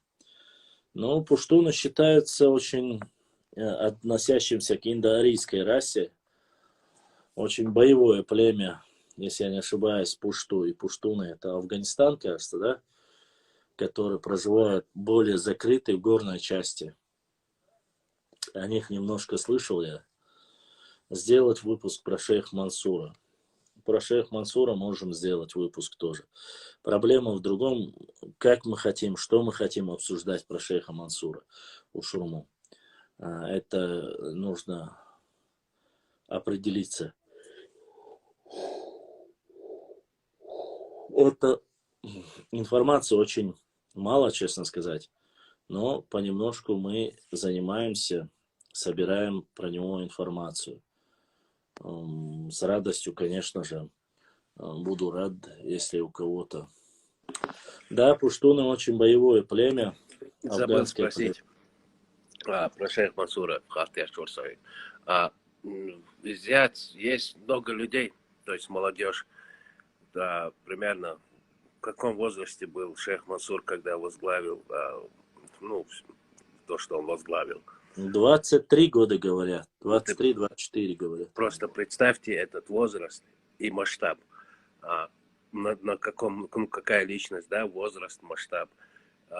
И, Коин, люди, ну, многие не любят читать Башлам, молодежь особенно, книжки читать, понимаешь? И им Да проще я смотреть. замечаю, только я беру эту книгу, как сразу сверху 30-40 доходит количество. Книгу как положил, 60-70 поднимается. Ну, это 21 век, люди всегда спешат куда-то. То есть у книги, они ну, сейчас проще посмотреть тебя, хотя вот в ролик посмотрел, ушел. Поэтому я считаю, это очень важно именно про шейх Мансура, где он родился, как жил, как с кем стал, в каком возрасте, как закончилась его жизнь. Вот просто биография, там, хронология. Там непосредственно какие-то, кто был, просто биография хотя бы. Так, пример Сунам Иван Элчи, для меня он вообще номер один. Ну, он Вообще. есть номер один, честно сказать. Ну, не знаю, кому-то там. Нет, ну, Для ты не меня забывай, что мы же говорим о разных масштабах людях. Там, конечно, были, там Тенин Вис был, там Бер-Шейх был. Это другие личности, те это другие религиозные. личности, другие И возраста. по масштабу они, конечно же, совсем другие. Шейх Мансур был первым предводителем вот, кавказских таких, общенациональных, понимаешь, то есть от самого там Дагестана, Южного Дагестана и до Западной. Это огромная территория, это фактически весь Центральный Кавказ, и Западный Кавказ, и Южный Кавказ. Все, кроме... Хотя некоторые говорят, что там якобы, что его сторонники были и даже с Арменией, но пока подтверждения я не нашел. Но рядом курды считаются, что якобы у него были сподвижники и курды. Я натыкался на такую информацию. Насколько это достоверно, я, конечно, сказать однозначно не могу. Но остальные личности, которые были, они были вот в рамках непосредственно одного региона или двух регионов, то есть Чечни и Дагестана максимум, или Чечни и там, допустим, Черкесии, или вот в таком формате. А шейх Мансур — это личность, который был от востока до запада, и не забывайте, когда говорите точное упоминание, первый имам Кавказа. Вот в такой формулировке должно быть. И то, что его так называют... Кто второй имам Кавказа? Нет, там и больше нету имама Кавказа. Я и говорю, он не Есть первый, он единственный. Чечни и Дагестана, он считается, но первый имам Шейх Кавказа. Шамиль Чечни и Дагестана. Мы же говорим про Гази Кавказ. Мухаммад Чечни и Дагестана, Гамзат Бек Чечни и Дагестана. Да. Но там еще был, сегодня некоторые ученые говорят, что и Ташу Аджи был тоже, и Байсангур Биноевский тоже был имам Чечни, говорят. Вот есть утверждения и работы над этим делаются. То есть, Просто, чтобы понять, да, свой шейх Мансур где-то далеко, чтобы понять просто, ну, какая личность была, примерно, в возрасте свой каждый век, и чего мы достигли. Я тебе скажу так, что у того же имама Шамиля, он в глубокой старости был, ну, фактически почти что под лет, сколько там, под 60-70 лет, почти что это он промежуток, возраст. То есть ни один из тех, кто, не знаю, наверное, наибы только были такими молодыми, как шейх Мансур, другие были все по возрасту. И стоит отдать должное, что касается шейх Мансура, за шейх Мансуром стояли, я помните, рассказывал, как раз говорил, что за шейхом Мансуром стояли и некоторые осетины. И это подтвердилось. Вот эти мусульмане, осетины, дегорцы, кажется, да? Да, Дегорцы? стояли и осетины, и большинство черси, дуках. Мы Не, сейчас но не об Черси, этом говорим. у Черси, там можно сказать, без преувеличения, кроме там процентов 10 князей, которые недолюбливали его. Но но львиная боялись. доля его войск была черкесская. Нет, речь не об этом. Ты не понимаешь, о чем я говорю. Я имею в виду, что простой люд все поддерживали шейх Мансура. Вне всякого сомнения. А вот князья, это же власть, понимаешь? Ну, князья это коррупция. Да, вот я об этом Да. говорю. Князья принимали его сторону, говорят и описывают историки, сами черкесские историки говорят, за боязнь, то, что они могут вместе, вот простой люд могут вместе весь свой гнев направить против местных вассалов Ну, и наказать их. Да, Но когда пришел, и когда он пришел, и все же вначале считали, что там 10 тысяч, говорится, речь шла о 10 тысячах, но потом нашли документы, что непосредственно шейх Мансур заказал у черкесов 20 тысяч седел. Самых лучших седла, самые лучшие седла были у черкесов, и 20 тысяч седел заказал он у них. То есть это говорит уже о том, что потом шейх Мансуру и присягнули, и остальные, и нагайцы присягнули, и остальные присягнули, все, кто там был. Вне всякого, ну, кроме определенных. Да, ни в коем случае мы не хотим умалять там как достоинство кого-то. Ну, мы сейчас говорим же о конкретно шейх Мансуре, и если бы, ну просто в 23 года, представь, какой у него должен быть авторитет, чтобы за ним пошли столько людей, не из его числа, из его нации. То есть, ну, русские вообще, царские вообще исследователи его, то, что описывают, они везде же его упоминают как уже пророк. Они везде его как уже пророк, уже мессия. Вот так его называют. Ну, а из-за чего? Нельзя бодыгдечь. А? Ну, нельзя такие вещи, конечно. Но они это делали почему? Потому что вот как бы умилить его достоинство. У него же сама ситуация в чем был цаца. Да, цаха амбиня, но он некоторые вещи предсказал, которые произошли. Они описывают, что было землетрясение непосредственно, которое он предсказал. Я не знаю, что. Но факт, что остаются люди после просто-напросто, даже те, у нас же как очень сильно войник, особенно Тьешма, да, сегодня, тема, когда пошла, когда он предсказал, и вот именно российские историки рассказывают, что он предсказал пару таких событий, которые были, климатических событий, которые человеку, простому человеку не свойственно знать. Люди, говорят, тысячами с гор начали приезжать к нему, и просто засыпали его подарками даже, говорят, хотя он и не говорил. А он призывал к истинному исламу, говорил, чтобы отказались там от пива, от медовухи, от воровства, от курения, вот от всего этого отказались. Да. Никаких пророков, вот эти вещи опасные. Нет, это, конечно, само собой, они его специально вот таким образом хотели дискредитировать. Но. И я тебе скажу честно, вот в этой всей последней анапский штурм, который происходил. Все эти события, то, что там сдался Баталпаши турецкий, что сдались его окружение, все это миссия. Самое важное в этой миссии было взять не то, что они сдались. Самое важное в этой миссии было именно то, что они взяли шейха Мансура. Потому что шейх Мансур, даже если бы Баталпаши сдался и шейх Мансур ушел бы в другое место, он бы поднял бы опять восстание. Ему люди верили и за ним шли. А за Баталпаши бы никто бы не пошел. А? Сушиня бин Барт Магали, просто тот не смог удержать. Там нельзя говорить, что как бы сдался и что таким клеймом. Нет, но там, в принципе, ученые, и причем черкесские ученые говорят, что он сдался.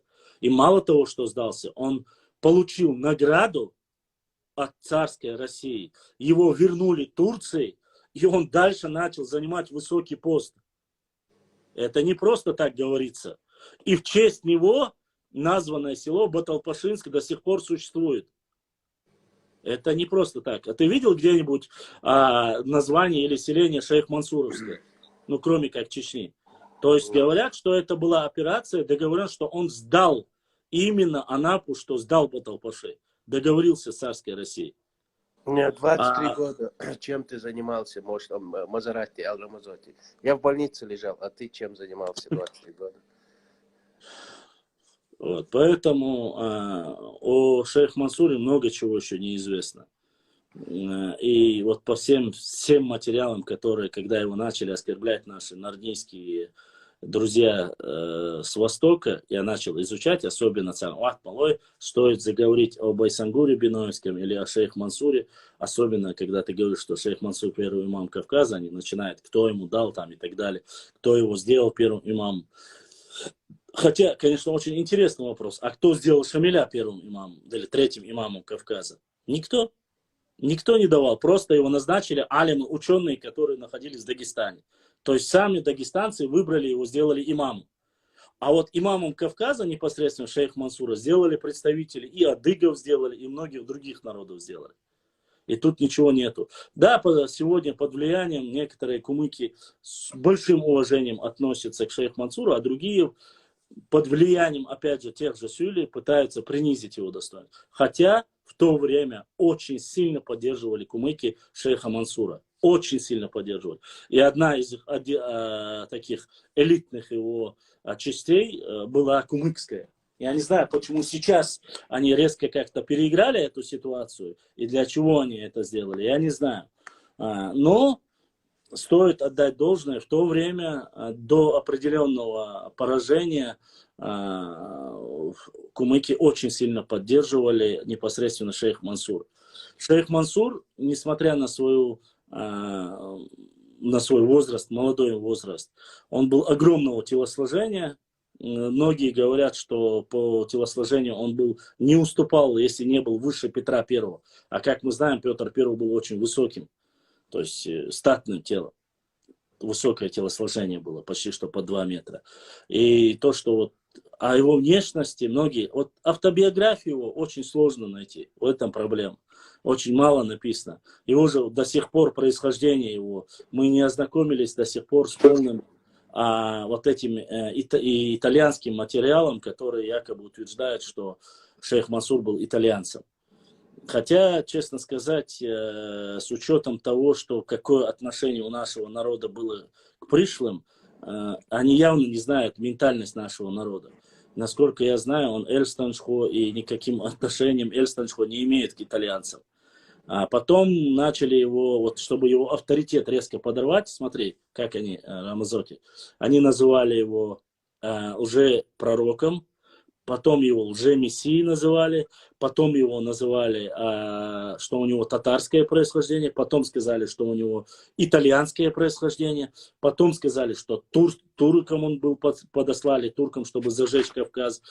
Все, что угодно говорили о нем, но вот истина настолько проста и доступна, что он является сыном Нохчи народа из Тейпа Эльстаншхо, что его предки вышли из той же Ичкерии, имеется исторической области Ичкерии. А потом сам же он родился в Алдах, ни в каком Веденском районе он не родился. Вот эти вот разговоры. Тот, кто не знает истину и пытается как-то вот внести какой-то... Я понимаю, что вот есть некоторые люди, которые сегодня пытаются шей ао, сдать их у разницу и ногчи кричали. Никто не умаляет этого заслуги. Да, и он не был, он, знаешь, самое интересное, многие хотят его представить воинствующим, именно воинствующим человеком. На самом деле шейх Мансур до последнего не хотел войны с Россией. Не потому, что он боялся, но он не хотел. Ему чужда была царская политика, которую внушали. А те непосредственно сама проблема в том, в того времени многие ученые не говорят о том, что проблема царской России в то время было то, что для них магометанство было немножко враждебно. Для них, понимаете, то есть христианство для них было нормально, а магометанство для них это было уже нежелательно. Поэтому еще даже после него, после шейха Мансура, Ермолов, многие преференции, многие полководцы, те, кто принимал христианство, получали звания, получали наделы земель. То есть в динах отказаться, дичане, они делали все, что угодно. Все, что угодно, понимаешь? Поэтому, когда вот уже начали с этим сталкиваться, когда уже началась агрессивная политика, особенно западной части, то есть адыгов, мы же здесь жили одним народом, как говорится, тем более, что происходило в Адыгее, знали и в Чечне. Что происходило в Дагестане, знали и в Чечне. Не настолько мы были отсталые и замкнутые людьми, чтобы не знать этого. С учетом того, что не забывать, что период шейх Мансура это в первую очередь освободительное движение самой Чечни. То есть отсюда Макбеч, Сюли, Ляхкин, Хабеш Ляхкин, тех же даже Реберт Лой Ляхкин. Он же не начал, вот сразу вышел и пошел. Нет, освободительное движение было внутри с нашего региона. Здесь отправили к себе домой каждого, кто не ушел, того убили, Нуцалов, Шамхалов, без разницы. А после он уже считается, что он, смотри, к этому времени он был уже образованным человеком. Он знал арабский язык, он читал Коран. То есть он уже был образованный к этому возрасту. Хотя многие люди в то время и до глубокой старости еще не умели читать на арабском языке и не знали ислама хорошо. Ну, имеется в виду, в основном же у нас как... это не как сейчас, сел на поезд, поехал, а считается, что он обучение получил от лезгинов. Многие говорят, что его учителями были лезгины. Не знаю, насколько достоверно. Кто-то говорит лезгины, кто-то говорят курды-сунниты. Ну, это, опять же, нужно разобраться, нужно найти доказательства этому всему. Вот. И он до конца пытался как-то сдерживать. Но натиск царской России был таков, что для них не было вот понимания договориться и добровольное вхождение. Да, или ты Башлан, соглашаешься, или же мы тебя под, как говорится, смотри, системой. ты сейчас Система. сказал это, есть там какие-то люди говорили, что он пророк, там, Аулия. Я же тебе говорил, Не вот пророк. смотри, Уже пророк говорили царские, непосредственно да, русские но источники. Аулия. И сейчас в комментариях начали развивать эту тему, разгонять. Почему он не может быть? Но нет у вас никаких доказательств. Он не, да, про Нет, себя он был такое не шейхом, говорил. у него Не был шейх развивайте эту статус, тему. но Аулия Вот я не так слышал, вот у него не делаешь. было статуса. Статуса Аулия у него не было, статуса устаз у него не было, статус шейха у него был.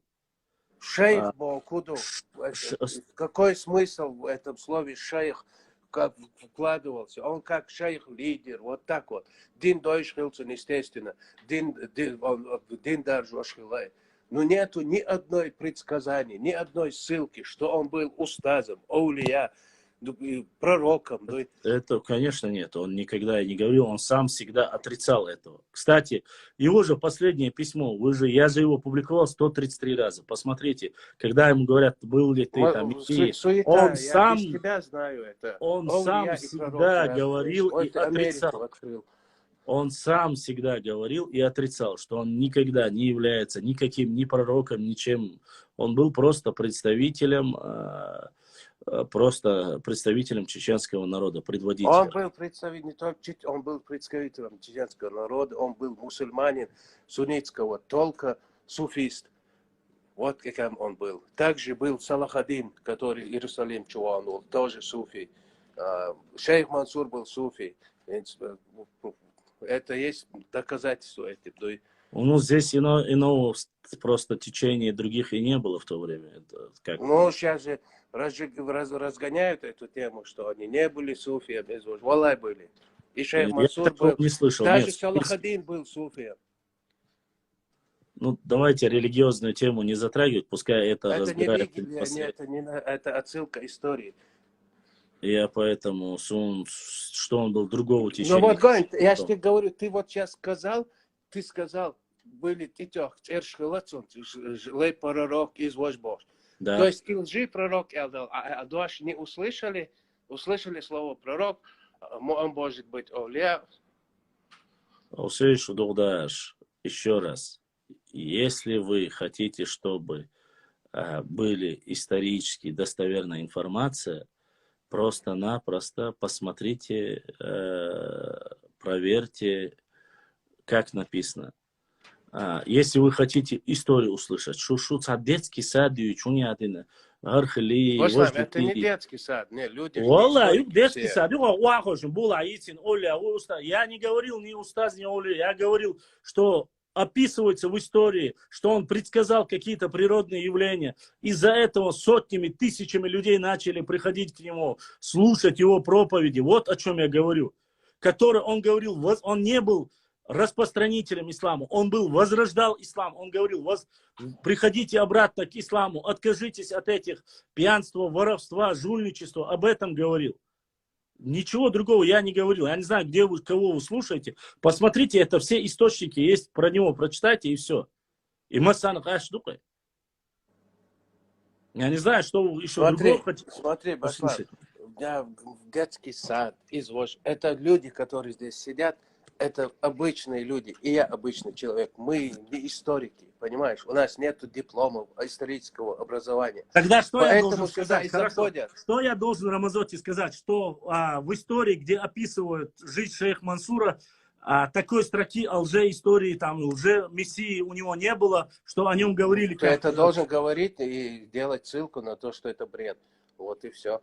Вот поэтому Я и заходишь, сказал что это. А ты говорил. Поэтому я тебя попрошу сделать, да, подготовиться, чтобы не было таких, не знаю, вопросов. Ну, это Цунцаха, чем в первую очередь, Алсандас, мы должны вот именно про своих хотя. Ну, кто у нас, если про шейха Мансура не делать? Я не говорю, что ты не делал.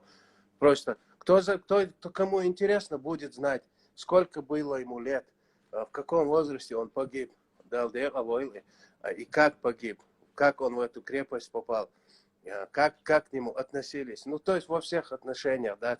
И был бич там, тем более, я очень рад, то есть уже какие-то открытия.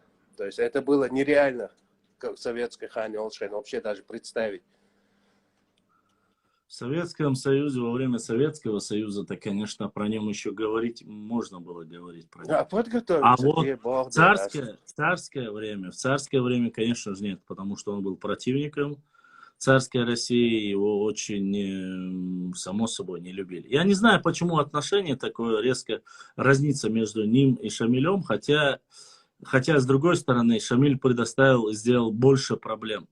Больше проблем составил. Почему? Потому что долго воевал. Дольше война шла с Шамилем.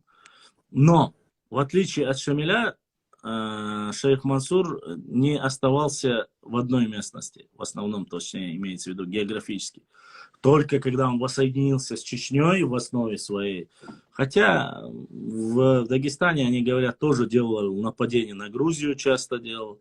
Нападение там на Армению, да, якобы делал, они говорят, я не знаю, честно, возможно, вполне возможно. Но, опять же, княжество и Армения, и Грузия в дальнейшем стали они по вотчиной, как говорится, российской вотчиной. Но что касается шейха Мансура, это же все его, в основном, сколько, 5-6 лет продлилось его ставить? 5-6 Пошла. Это короткий срок, в отличие от этого. И плюс ко всему география. У него там где-то все его проблемы, то, что описывается, систематическая работа подчиненных его, то есть армии шейха Мансура, они говорят, у них не было вот, четкой стратегии войны. То есть каждой разные национальности были и не слушались вас. То есть отступить, нападение. То есть из-за этого вот недопонимания огромное количество людей и вот регулировать вот эти все четко выставлять форпосты делать, нападения делать. Вот этой военной тактики и стратегии хорошей для большого количества солдат, ну, тех воинов, которые были у шейха Мансура. Но так пишут российские источники. Я не могу сказать, что это достоверно. Возможно, для его дискредитации, потому что он несколько раз проиграл. К этому говорится. Они же и указывают его проигрыш, они говорят, отказались многие от него. Нападение на Кизляр, допустим, вот это нападение на Кизляр, тот, кто не знает, где находится Кизляр, или на открытом пространстве, мы знаем, что все военные действия, в Алдах он разбил полностью в пух и прах напавших. Потопил там оставших, которые бежали, догоняя, утопили их в Старой Сунже. А в Кизляре другая. Алды и эта местность была лесная местность. В лесах, в горах воевать умели наши предки.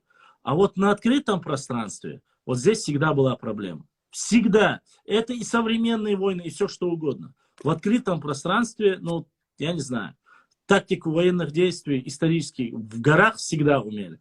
А вот в лесах, в открытом пространстве, и видать, Кизляр-то на открытой площади. Да, море есть. Это не как сейчас там вокруг такие огромные деревья. Да, сейчас просто равнина там. Да, болотистые, илистые места, там много нужно было чего. Тот, кто не занимался конкретно этой работой, и видать, как-то не доработали или что-то, ну, как говорится, 23 года, 25 лет, даже 15, 25 лет, даже 25, если Хильча что можно 25 лет знать Да, и бас, просто поставьте обо себя в всем? этот возраст, себя спо. Хажан пошла. Альберт провоха. شو دوك دو بلنا بيتس الله هناك دعناش دي بقى حاجة هون دعناش دي صح شورت انستغرام شو هاد دات ادويتش واي جروب شو هون بابليك شو هون ويرى استوريش اكاونت دو حقوق ايه انا ديو سامو غوت بارك سكوتش تحلق لتي نيتال حيجيش مواتي وتامو خفيري هذا ار ويل هون لا سيل شقيسون دعناش ديش دويتش جروب شات افير شو هون تيغا خز دات قيت روح تيك دعوة انا تعمل نتر قوتوا وش ولا عتوش بقيت أو عيد التليفون تاعي ورس ديخنا كلا روقرو أتاك نتر عايش ما تعمل إستوري تغلشة نيتو بودش وقيتها وي داي بوي بيتش وي داي مو باخ دات هون انترست ندات наверное дать надеюсь тебя насильно не держат дел да чохтеш усо даг аннага хотана пленя уй нитер хожич эфир я точка ба эти иштанха уха амбич дел да auftrag далуш а worst die don дикдой. Послушайте, самое интересное, то, что мы говорим, крепости, в основном крепости, Моздок, Кизляр, на который делал нападение, там, допустим, шейх Мансур, будь то внезапное, будь то там Эндери и все остальные, вообще какие бы то ни были, не забывайте, что этот человек проживал, где проживал. Географию в таком возрасте, в основном в те времена, не было такого, чтобы ты поскакал, как сейчас на машине поехал, ты знаешь, где находится Кизляр, там. Нет, конечно, новые места, просто собрал людей и нападение идет. Наобум, то есть нет никаких разведывательных карт, там никаких военной подготовки, просто смелые молодые люди, у которых горели сердца, которые хотели отомстить, собрались и пошли. Вот такие были действия. Там уже не был военным стратегом, чтобы прямо вот подсидеть здесь, там. Это в дальнейшем только вырабатывается. Не забывайте, что к концу Кавказской войны, по многим источникам, для ведения боевых действий на Кавказе было задействовано от 300 до 360 тысяч воевавших людей, начиная с Франции, там, с Турции, со всеми, были профессионалы. То есть профессиональные воины, которые воевали, умели воевать. Хотя, несмотря на это, Кавказская война унесла, наверное, потери были, даже некоторые наши источники говорят, что финансовые и людские потери были в разы больше, чем с наполеоновской Францией или с атаманской Турцией. У нас были настолько большие. Там же не говорится о конкретных количествах. Мы до сих пор не знаем точное количество, сколько погибло. Само собой принижалось, само собой. Ну, даже оставим период тот. Примерно, если мы делаем анализ, исторический анализ. Сегодня даже мы знаем, когда ты знаешь, что там 10, тебе говорят, один ранен, там один такой. А в то время тоже. Да, хотя в то время, может быть, офицеры были и более... Я там читал нападение Миллера на селение Дубыва Шендеруевского. Там рассказывали о таких картинах жутких, что, конечно, на самом деле, когда ты читаешь, у тебя вот кровь стынет в венах. Это страшно, что лицо тебя.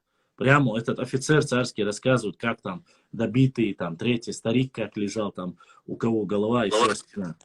Сейчас таких подробностей, конечно, не пишут, а в то время, конечно же, писали. И шейх Мансур, несмотря на свой молодой возраст, побывал там, начиная от востока до запада, отправлял письма, гонцов отправлял, собирал, кто мог пойти, тот и, конечно же, мог быть задействован и помогал, и противостоял.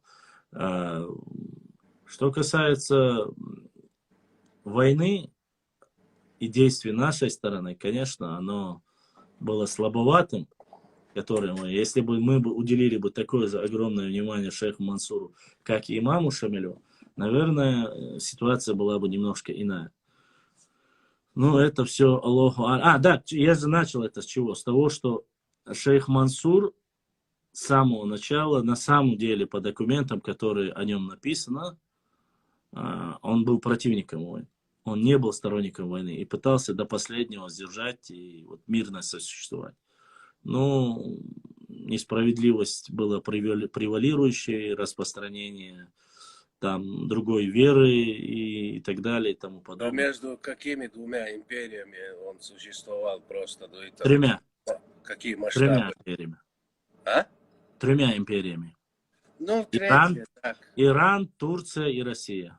Да, Иран так себе. Не-не-не, не скажи, не так себе. Иран имел огромное влияние на Дагестан. Ну, мы же видим, какой конечный итог. Ну, Кто? конечно, и то, конечно, да. Ну, Россия в то время уже к концу Кавказской, да и во времена Кавказской войны, она была одной из самых величайших империй в мире. Россия? Да, Да, была. Это поэтому просто большевики, шабок, старшим, того. просто там уже в дальнейшем, да, что произошло.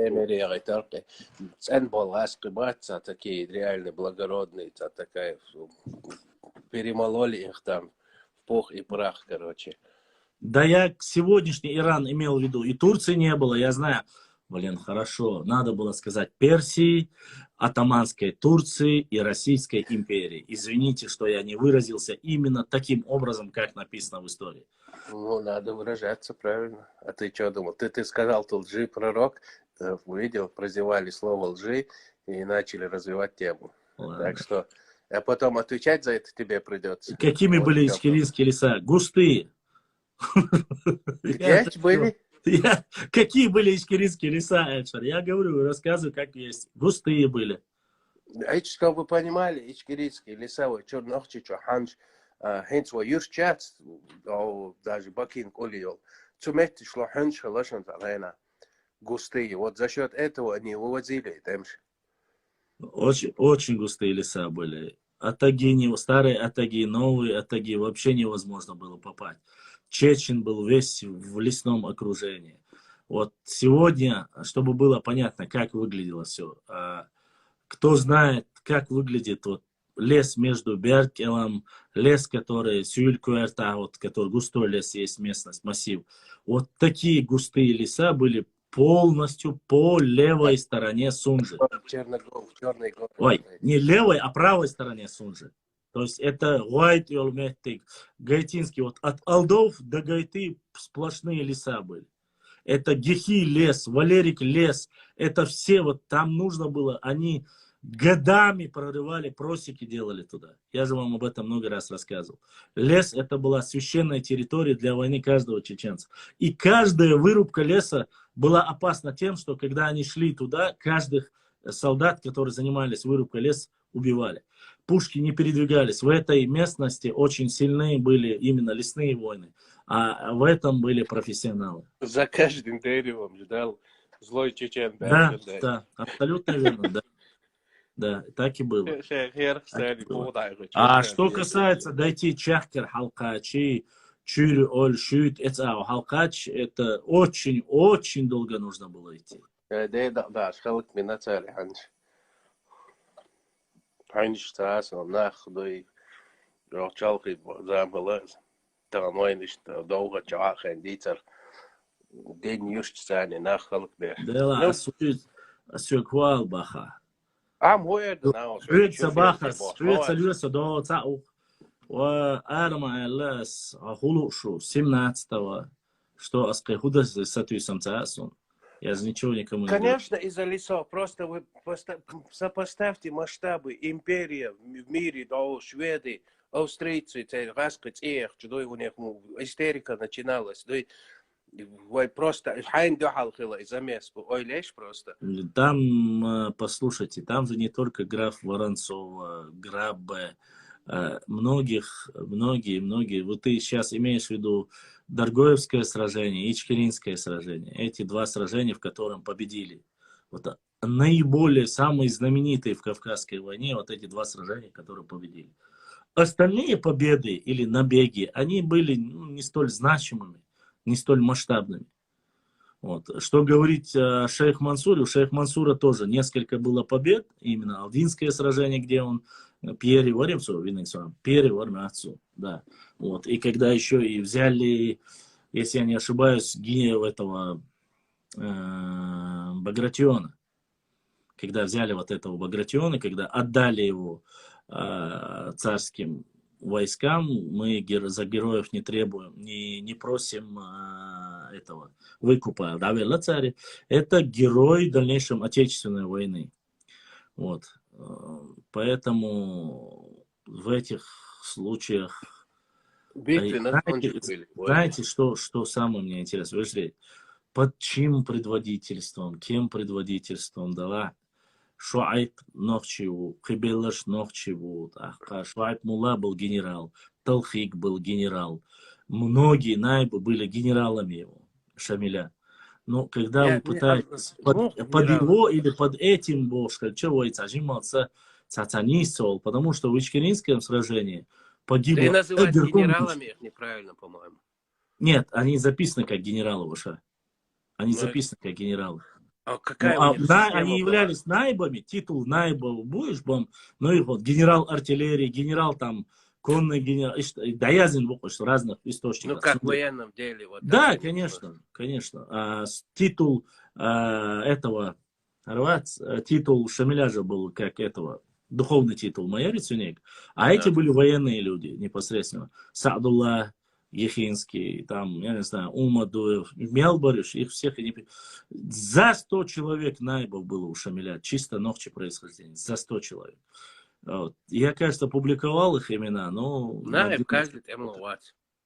Или статус. Найб это статус или статус, конечно, воин. Статус. Не воин.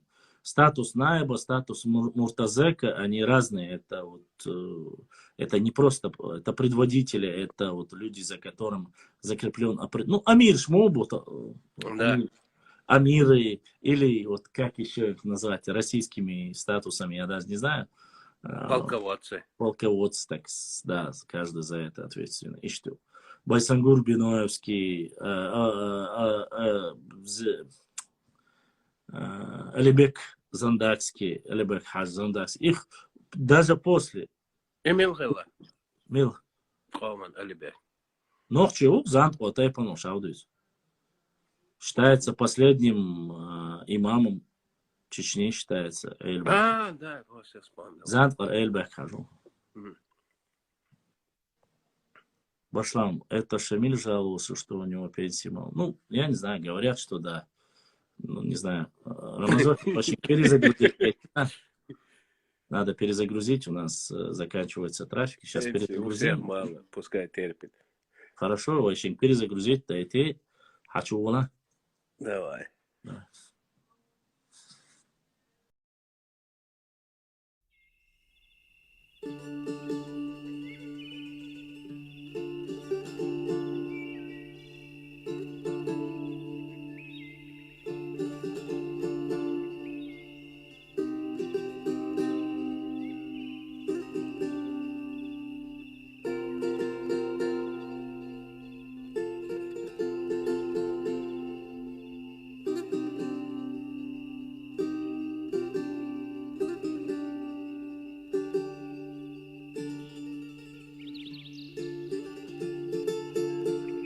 Дорогие друзья, не забудьте ставить лайки и подписаться на канал, кто еще не подписался. Баркал, всем спасибо.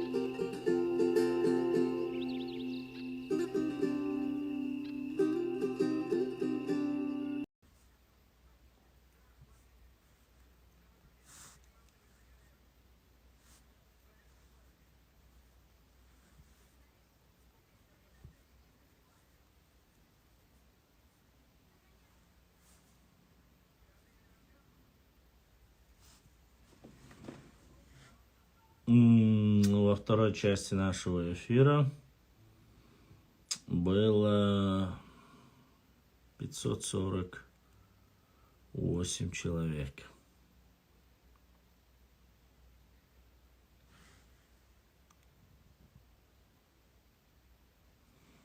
Подождем, пока немножко соберутся.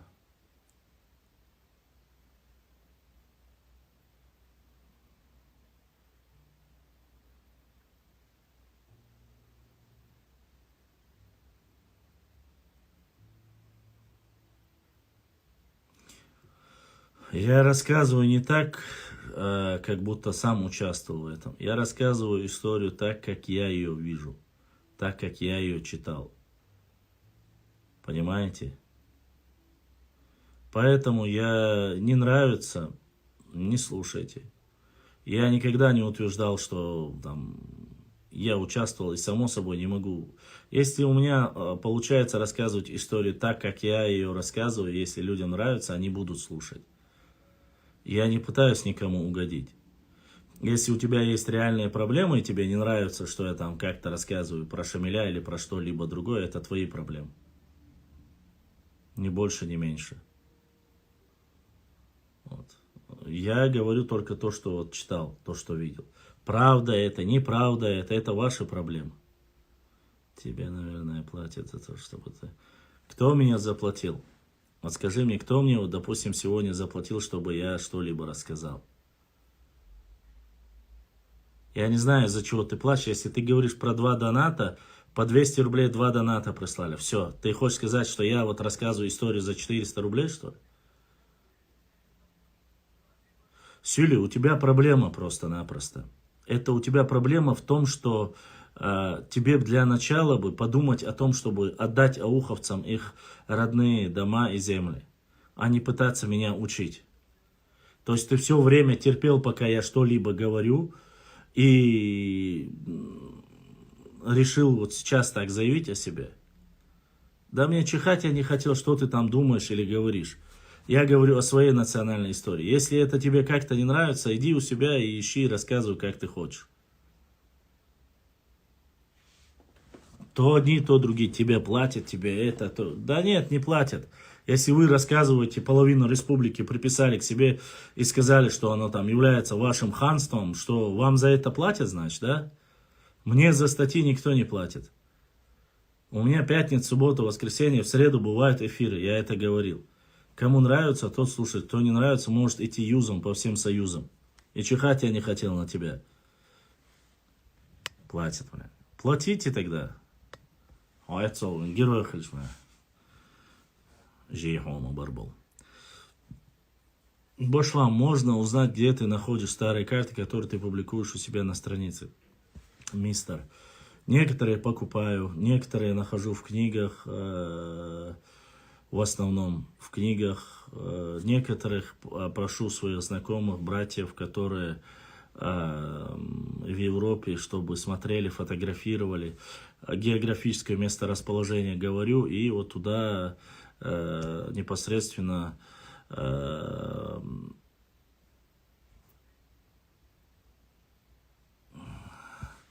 направляю. В основном покупаю, честно сказать. Хорошие карты покупаю. А остальные по мере возможности достаю. Ну, есть разные методы, и об этом не всегда получается. Некоторые братья присылают. Башлам, мади оправдываться. Маша Аллах, хазнехсан, ахч, хатош, ана, дук дейцин, хум, хул ол дейцта. Эла, ванс.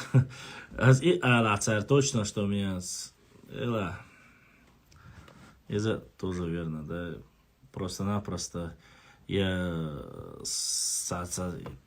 понимаю, что не нравится, но я никого не пытаюсь задеть, и если слушать от остальных, как они рассказывают историю, да мы владели, да вы нам платили, да вы гарри вожи, а на самом деле,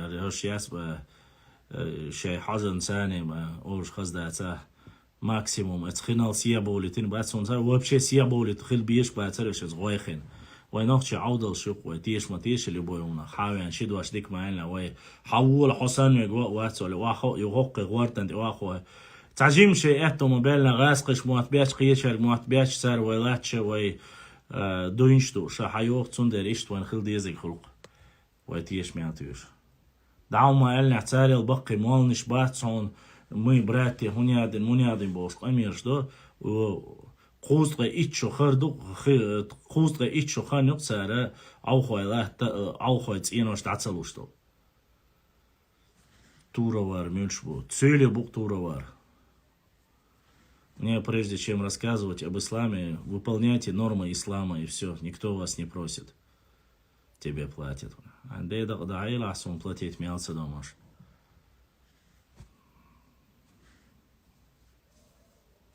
платить дешь, там хедер. Бесплатно от души ничего делать нельзя. Как бы задеть, как бы достать, вот это все умеет. А вот... Ладно. Расул Альдеев, карта появилась. Ну, считается, что первые карты были у арабов. Некоторые говорят у греков. Ну, достоверности у них, конечно, мало. Башлам, сколько наибов было у Шамиля примерно? Вот тут, Муфой, не хочу врать. По-разному. Некоторые говорят, что было 400, я слышал. Но не знаю. Достоверности у меня нету. Информации нету. Ну ладно, нервничать. То и что...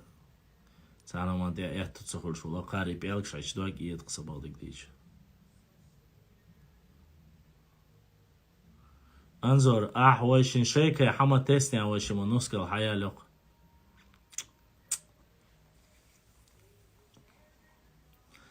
ويموالن لو اخش تسو الشيخين يعني حوط خدوح عاموش حان يعشن ديلا زرقان تان Пячхайна мой пшехал, шавик халвал шутеш, мячуса совоцига. Январь самый... Я ненавижу свой день рождения за то, что оно в январе, честно сказать. Ох, январь бата, сан кризисный будет, цаба бат, ша, самый кризисный будет, январь будет. Цандега, ахчаться хонон, цандега, цауматься хонон, сунса по себе я знаю. В январе месяце обязательно на неделю я должен заболеть гриппом. Именно вот только в январе месяце каждый год я должен или переболеть на ногах, или болеть я должен. Всю жизнь у меня было. Я говорю, за всю жизнь мою 2 раза я вот отмечал свой день рождения, 2 раза, в который подарок штхил ситуации. Остальное тахумят. Все время кризисная ситуация у всех. Ну, сказал, хадалич, гуллок, шдик хулбо, дикалис, да, ну, сказал, видишь, положение, я царствую, самогатаешь. Да, ну, сказал, еще далеко. Тац проблем, что решить тело, ну, сказал, Мудьяндерон. Ну, конечно, решить же проблему вот, Ауховского района намного сложнее, чем Сюхаянов, Балтатия. Он зашел мне, начал проповедь читать, вот, что я должен делать, что я не должен делать. Это точно, мы, народ наивный, готовы раскрыть объятия на пару красивых слов. Надо бы по истории судить, кто был рядом с нами, и быть такими наивными. И я для этого и рассказываю эту историю. Видимо, в то время, когда жил имам Шамиль, пенсии не индексировали. Честно сказать, пенсии... Про пенсию я не знаю, говорили, что был недоволен, но я документов нету. Башлам, ну сказал, Колым 60 тысяч, был 60 тысяч, да, ну сказал. Анзор, 60 тысяч, ждаматься доли, Башлам, проблемы никогда не закончатся, валла не закончится. Грипп от Хермаду. Ну все, у меня пошла тема. Как говорится, это все ерунда. Национальные интересы, история, чтобы в будущем не допускать ошибки, чтобы не допускать того, чтобы нас разводили. Вот это самое главное. Валлахи, я сталкивался в последнее время с некоторыми аудиозаписями, очень, очень негативными. Неважно, с каких, как говорится, неважно, с каких источников и как узнали, но Аллахи бакмадон тацил улхош просто вайгер цагатло дел цацвой ци айнер дацер тиш бош. Соответственно, ашма бош. Поэтому нужно знать историю, поэтому категорически нохчик ам деб деш дах. Вот эти 3 принципа надо жестко давить их до конца. Аллахи надо. Кидадек дуи чак дейр душун, нислур душун, Аллахи шу шастяц душ, вань уештек имаду. Самое главное, дебар душун, дешер душун, дахам хетевети нохчик амша дал дуньян чуквален шхен дуинда, дахарам ахуш, бахуш барыш. Остальные принципы, моральные принципы, традиции, адаты, их, конечно, нужно передавать и максимально Я понимаю, что быть вот консерватором, традиционалистом немногим нравится. Многие хотят вот современной жизни, это до поры до времени. А вот как мне, вот ближе к 40-50 годам уже начинает думать о родине, думать о детях, обо всем остальном. До этого ты думаешь, где бы заработать, куда угодно поехать, приехать. Вот и вся проблема. Суетолог, ну, ты же не знаешь обо мне все правильно. Вот в этом и проблема. Вот. Асам Суном Итбер Хельчану, да, я люблю большую семью. У нас семья небольшая была, а я вот мечтаю о большой семье. Большая семья, это хорошо. У нас в семье было, нас всего лишь 4 братьев. Мать, отец, это всего 6 человек. Вот. Поэтому большая семья, когда у тебя есть хотя бы там, не знаю, это вот большая семья. Семья, чтобы вот нация не вымерла, чтобы язык не вымер. Вот об этом. Не инвалид, суетолог. Ой, суетолог. Есть вещи, которые мы не говорим. Хантехника чтения цегоет ахтаон. Я же сегодня Дукалис зачитывал. Что ты хочешь именно, чтобы я зачитал? Время уходит, Башлам. О, да вы такие все переживают. Уважаемые мои братья и сестры, не переживайте, все нормально. Просто зажиматься, эту баланс бошу, пока. Амин, амин, Зарган, амин. Мабахиш, я то... Эфиры, не знаю, зря. Стараюсь, но...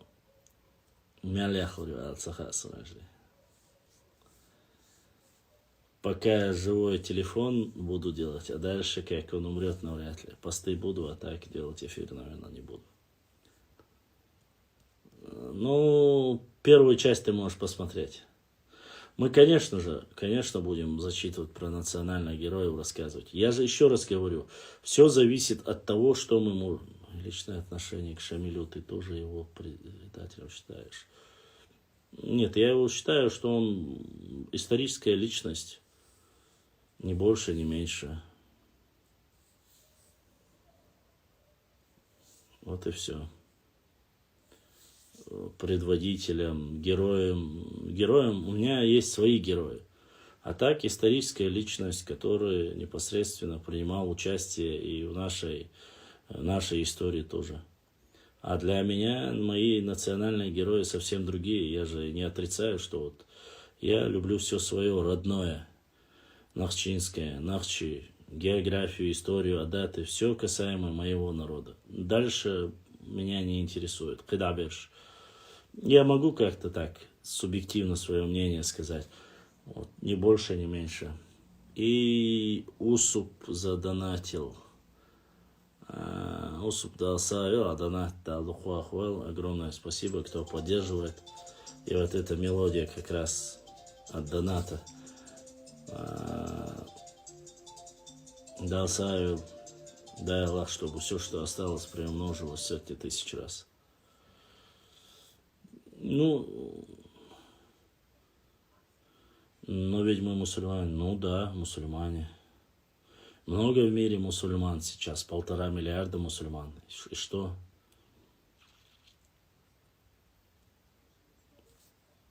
Я не считаю его ни врагом, ни предателем, ни героем. Это каждого свое мнение, и все. Для меня, как для историка, это историческая личность. Это, если ты считаешь его героем, это твое личное право. Я же ничего не говорю. Я считаю, допустим, своего шейха Мансура национальным героем. Вот и все. Разве есть проблемы? Каждый человек вправе считать. Я же не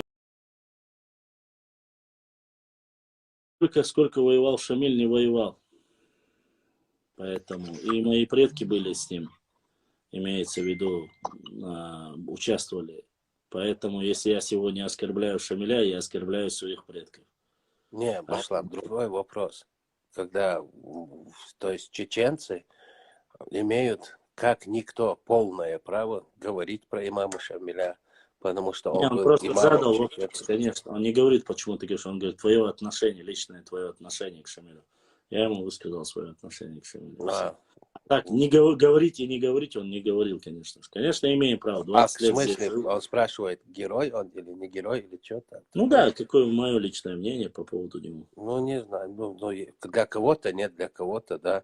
Но, безусловно, я считаю его, таким великим человеком, он как в историю вошел, как историческая личность. И другой конец, мне не нравится, как он закончил все это. Адлан, Адлан дался.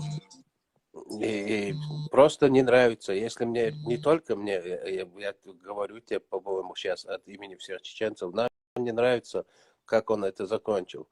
Потому что, когда в такой же ситуации, в которую он попал, было в Чечне такое же и не раз. И старики, которые подходили ему, говорили, что у нас тут женщины, дети, семья, их будут сжигать, убивать, надо сдать село, уйти. Он этих людей убивал. А когда своей семьей попал в такой же капкан, он сдался. И сейчас говорить, он не сдался, он ходил на переговоры. Но пошел на переговоры и в итоге в усадьбе оказался в Калуге. С пенсией шикарной. Да, И просто... конечно, что начали делать некие аналогию, что якобы шейх Мансур тоже сдался бы, что Абид Белир. Но Нет, не смотри, забывай. пускай даже, допустим, но это вообще неправда, что он сдался. Давай, пускай, допустим, Соборне, пускай шейх Мансур сдался. Но мы видим, где свои последние дни провел шейх Мансур в заточении, в крепости, и где жил имам Шамиль, выделили корабль, хадж, а этому давали в день одно яблоко. Сидел в этом заточении крепости. Неизвестно, где его могила, до сих пор найти не можем. То Но есть разницу Хаджи чувствуете? Мурат тот же является дагестанцем, его голова тоже находится там же.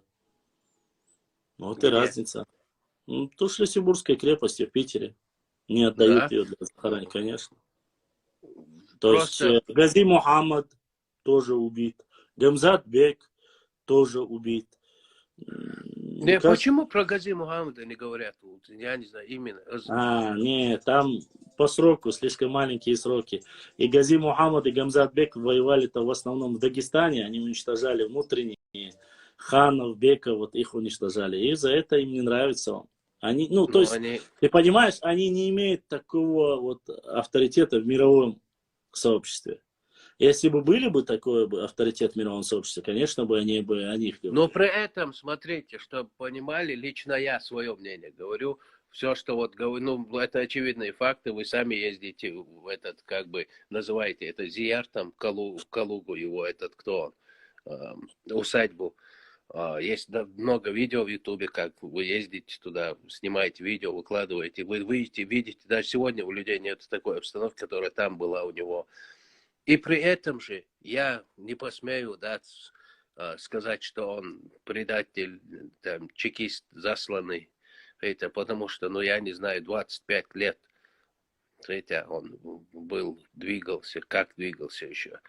Но другой конец, как мы должны понимать хронологию. То есть я его не осуждаю, но я ему даю оценку историческую. И когда говорят чеченцам, типа, вы не имеете права, больше чеченцев это право не имеет ни один дагестанец.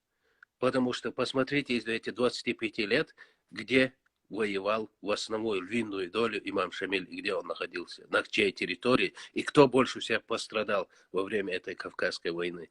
И А ты после сейчас этого у вас новую тему хватает не знаешь? совести говорить нам, что мы не имеем права про него говорить. Мы из него сделали своим имамом, и мы тысячами людей умирали. И сегодня нам говорить, вы не имеете права. Это вы не имеете, если мы не имеем, у вас вообще нет никакого права даже произносить его имя. И если вы такие последователи имама Шамиля, то есть вы сейчас живете в благополучном составе в России, то есть, в чем последовательность? То есть он топил за состав России? Давайте чуть-чуть не будем лицемерами. Ну, честно сказать, очень немного странно. Байсангура повесили, шейх Мансура убили. Ничего странного, все очевидно. Остальных всех тоже, кто бы не был с ним, чтобы там сказать, дали Послушайте,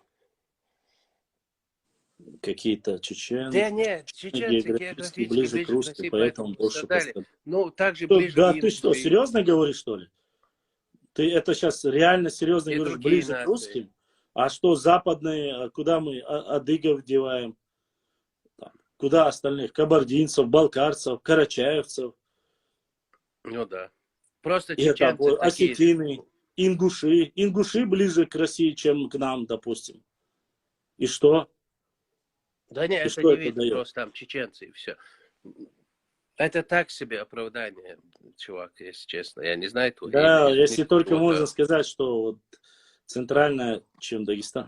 Ну, чем Дагестан, это да, конечно. ну, Географически ты прав на все 100. А что а что это Азербайджан, меняет, не Армения, понять. еще дальше, и что? Что это дает? Они меньше пострадали, чем вы? Да нет, я, допустим, который напечатал 1 BNB, one BNB, one. То, что я напечатал доклад, то, что говорит, это источники, которые они же записывают и рассказывают о том, что в Нет, это знаешь, что дает? Это не дает, что мы туда 1833 году первым есть попадали. статистические Это данные. задает, что мы сопротивлялись. Мы не прогнали имама Шамиля. Мы его не продали, как это сделали в Дагестане некоторые князья. Мы его не продали. Он не приехал в Чечню войском захватывать чеченцев. Он был разбитый, он был слабый, когда приехал в Чечню. То есть, если было бы такое желание, смогли бы, как и многие как сделали бы, да, продать его. Но вместо этого его поддержали. Он там окреп. Слушай, One BNB One, я хочу один тебе вопрос задать. Ты не задумался над тем, что вот во время, когда он попал в плен, во время, когда у него Руновский записывал, и другие писари, когда он был в Калуге и в других местах, ты не задумывался над тем, почему 20 лет просуществовав рядом с чеченцами, Шамиль ничего, ни одного плохого слова не сказал про чеченцев? Вот просто ты задумайся над этим. Ради Он не Аллаха, не пишите он ему не проклинал гадости. чеченцев, он не говорил, убивайте любого чеченца, который перейдет границу. Если даже ворона лететь будет оттуда, сбейте ее. Он не говорил грабить, раздевать, уничтожать там мул священников. Он этого же не говорил. И во время, когда брали имама Шамиля, когда окружили его, Гунибе, не было ни одного чеченца. И, альхамдулилля, слава этому. И сегодня, после всего этого, принижать мы не принижаем.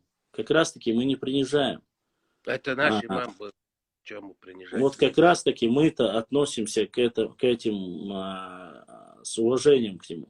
Но считать ли, каждый же человек считает, нет, я не имею в виду, я же не называл национальности 1 BNB. Мне разницы нету. Башлам, давай сразу скажем по этим комментариям, кто пишет. Этот парень никого не оскорбляет. Он задает здравые вопросы. Да, мы с ним не согласны, но тут нету никаких оскорблений. Он задает, мы отвечаем. Не надо по-братски никого оскорблять, что-то еще как-то писать вещи. То есть он хорошо, что задает, и хорошо, что мы отвечаем. И это на уважение. Да, если человек задает вопросы, это уже говорит, он не матерится, не оскорбляет. Что ему интересно, он спрашивает, мы отвечаем. И не обязательно Больше он не должен быть с нами согласен. Ну, и с многими вещами мы не соглашаемся друг с другом, поэтому... Ну, это же не повод, да, оскорблять друг друга, еще как опускаться на такие... В любом случае, если ты говоришь, ты сейчас про аварцев говоришь, ну, значит, ты знаешь, о чем он говорит. Я говорю в любом случае о том, что ты, исходя из первого вопроса, я тебе ответил. Исходя из первого вопроса, я тебе ответил на то, что у нас есть как бы свои приоритеты и свои национальные герои. А мы считаем, кем бы мы его ни считали, героем, не героем, это же не больше, мы же не оскорбляем его. Я лично его не оскорбляю, Никто другой его не оскорбляет. Я считаю, что это вполне нормально. Но вот тот, который человек зашел, мне начал якобы говорить, что меня оплачивают, не оплачивают, то я не знаю, пускай подскажут, где счет, который мне кто-либо переводит за рассказ истории или моего народа. Честно сказать, я не вижу в этом.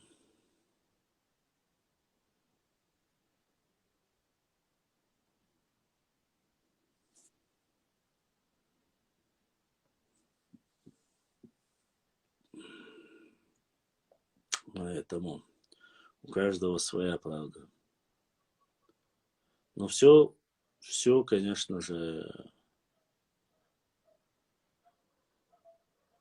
с тобой неинтересно, я во всем с тобой согласен.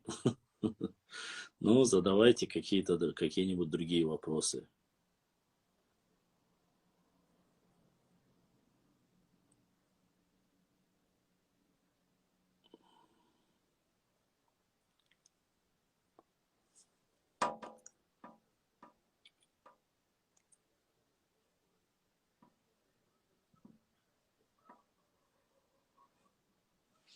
Если кто-то что-то иное свое мнение говорит, это же не обозначает. Каждый человек имеет право на свое мнение.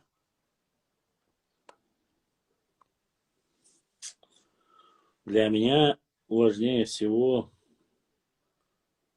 те события, исторические события, которые происходили на территории. Ладно, я задам вопрос, ты давно лысый? Я лысину делаю очень часто, пешхову, сам в основном. А так, облысение, ну, понемножку. Не хватает 2000 евро, чтобы сделать хорошую пересадку. Дядиков, ну, был город такой. Башлан, такое ощущение, что мы ногти мешаем на Кавказе всем из-за нас, а не жить. А кому мы мешаем на Кавказе? Пришлым народам? Да чихать я не хотел на пришлых народов. Для меня мои братья, те автохтонные народы, которые есть здесь, им мы не мешаем. Но в Человек кодекс Чехии. Башлам, в каком году Россия пришла на Кавказ? В 16 веке. В 16 веке. Это во времена Ивана Грозного считается, вот началось все. Экспансия.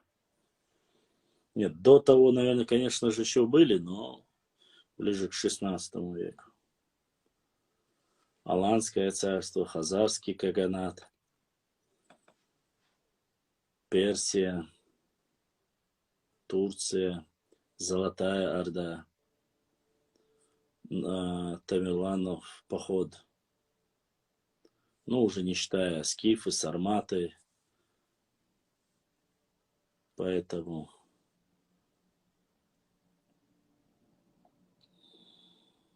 разное было.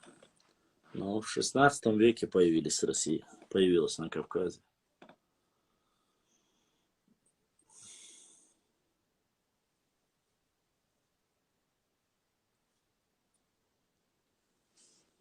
Да, борца, аминь. Какое отношение? Они были неотъемлемой частью Аланского царства. Входили в состав Хазарского каганата. Шкуру барашка на голову одевать, у меня нету барашка.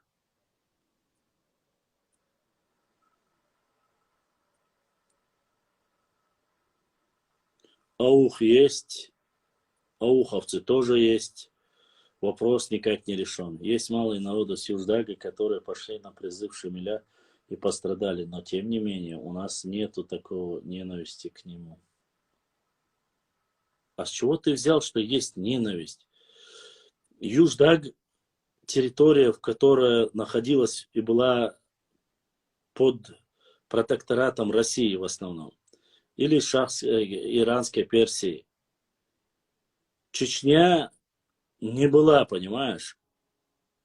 Ты понимаешь, что такое разрушение плоскостная территория, сжигание сел по 5, по 10 раз. Ты понимаешь, что это такое?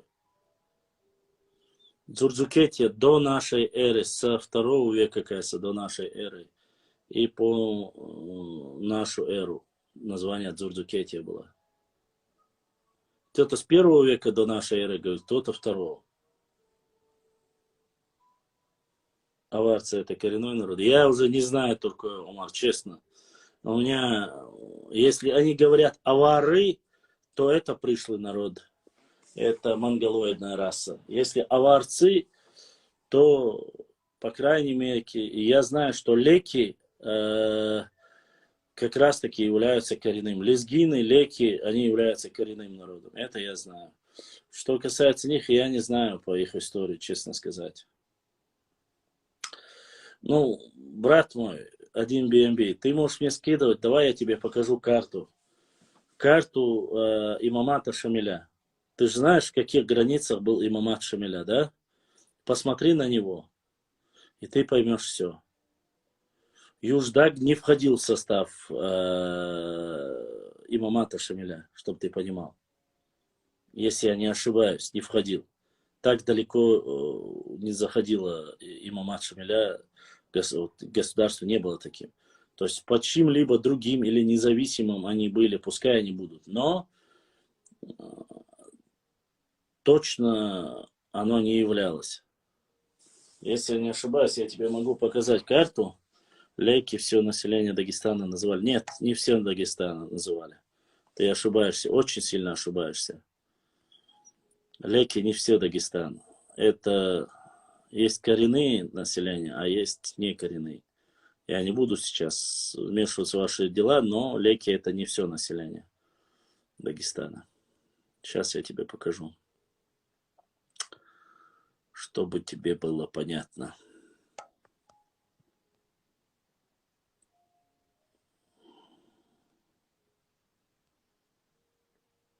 Так, это наша.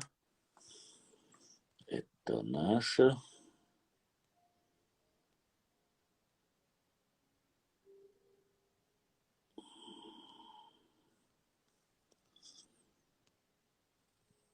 Сейчас.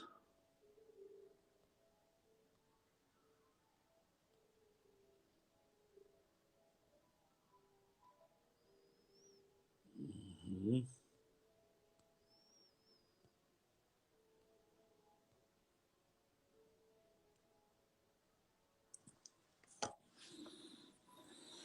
Сейчас мы покажем.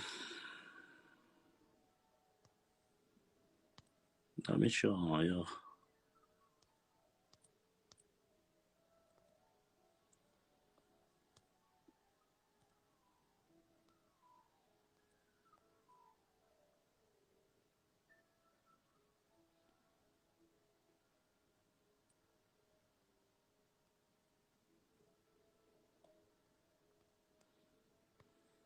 Подождите, сейчас покажу.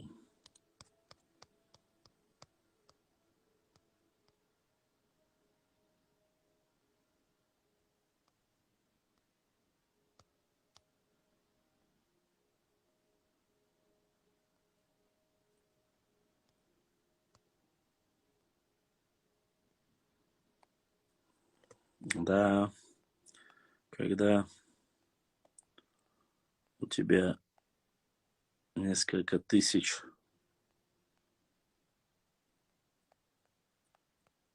карт, очень сложно показать ту, которую хотелось бы.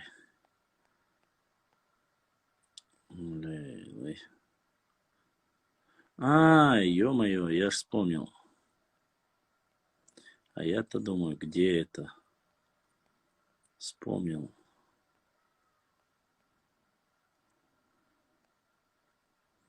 Это даже не на этом телефоне. Но все-таки постараюсь сейчас показать вам. Здесь тоже должна быть карта. Усика. Усика здесь очень много.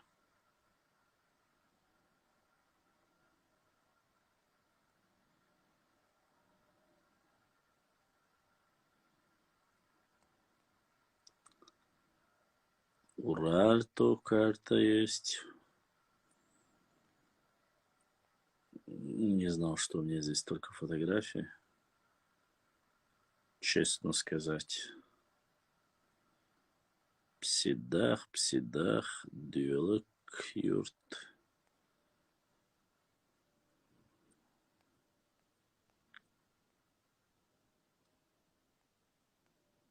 Ну, чтоб тебе пусто было. Хотел показать.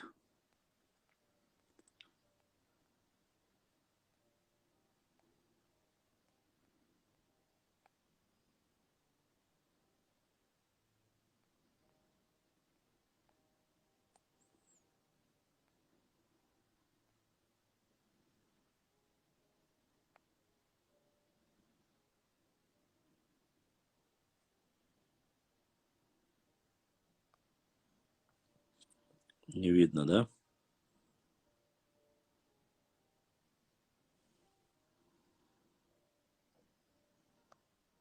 Мгм.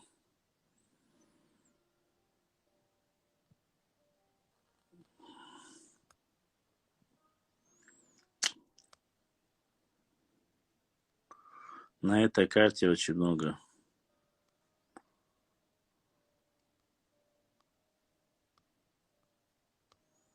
моментов.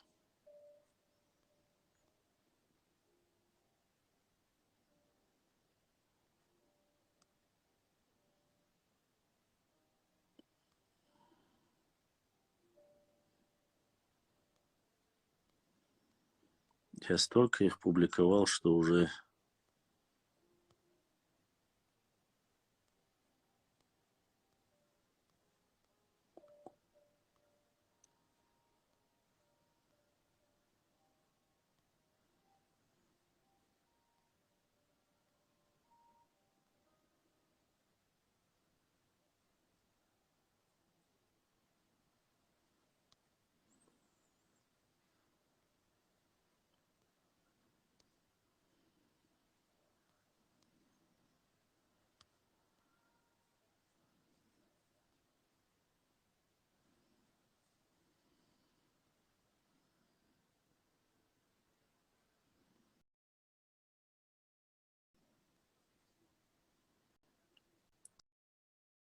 так.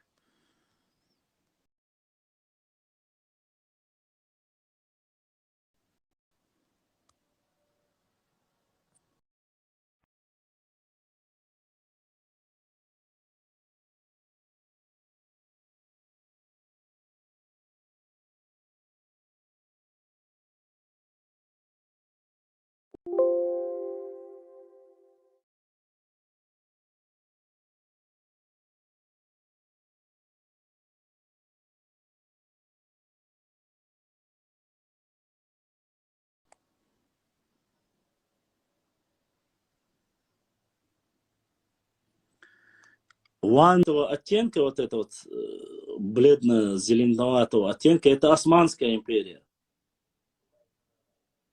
Розового цвета это Адыгея, которая тоже воюет.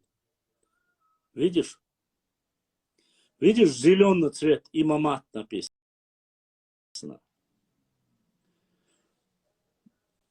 В процентном соотношении 70% это Чечня. Чечня вот по этой карте имамат, видишь, 70% это Чечня. И процентов 30 только входит в состав Дагестана. Весь Юждаг, кстати, там указаны даты, когда они присоединены к России. Грузия российская, Армения российская, весь Южный Дагестан российский. И только вот это небольшое пятно, которое ты видишь на карте, это является имаматом. Ты мне утверждал и говорил, что я не прав. Надеюсь, ты видишь сейчас эту карту и понимаешь, что смысла мне тебя обманывать нету.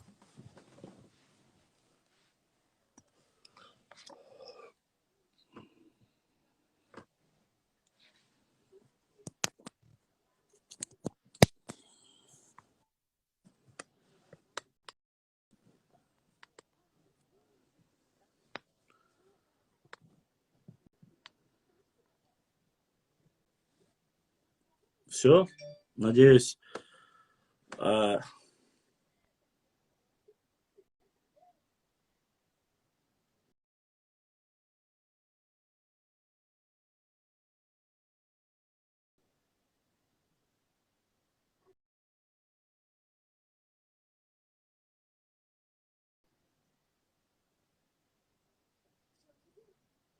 мгм.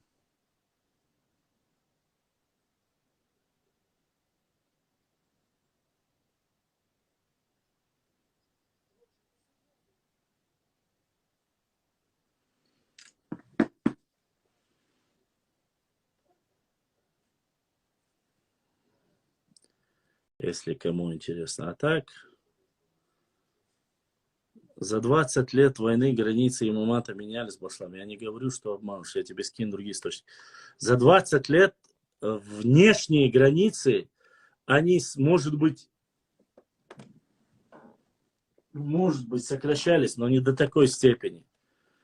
В директ скинь, я тоже ознакомлюсь, тут ничего такого нету, я тебе просто говорю, как есть. Ну, это все говорят, что история сильно переписана, что она переделана. Ну, вот понимаешь, ну вот есть еще одна карта. Видишь эту карту?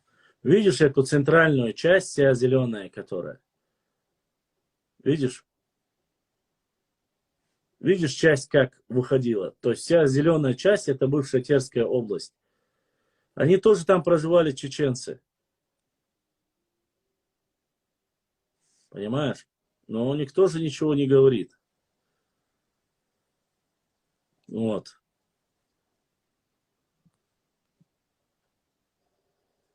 Смотри на эту карту. Как тебе такая карта?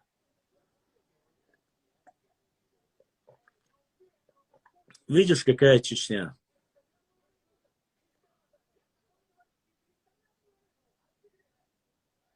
Ведь эта карта не чеченская, ее не чеченцы делали. И кто-то задонатил. Я не знаю, кто. Но брат один задонатил. Аллах да асаадуэл булдиснак эзершка асаудуэлил. Огромное спасибо моим братьям, которые поддерживают, донатят, помогают нашему каналу понемножку. Это очень хорошо. Видно всем? Видите? На карте от грузинской границы, от военно-грузинской дороги, понимаете? И по самую реку Сулак написано Чечения. Границы с Грузией широкая, видите? Где находится? Снизу находится восточная, юго-восточной части находится Дагестан. Это всем тем, кто там начинает говорить там и так далее и тому подобное, что за пределами или Шилковской район раньше не входил в состав чеченцев и так далее и тому подобное. Несмотря на это, все есть. Конечно, были. Я не утверждаю, но эту карту никто не отрицает, это официальная карта, поэтому, чтобы не было никого как бы не задевало это, но факт остается фактом. Есть еще одна карта, вот такая карта. Видишь, как находится так?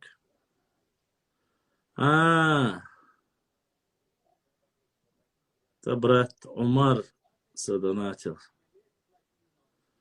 Честно сказать, я не знаю, Умар, что там. Какая-то вот тактика, которая мне непонятна. Будет видно дальше. Омар. Будет видно. Омар, да, садуэл, да, дукуахуэл, да, будиснак, эзашка, соудолетел.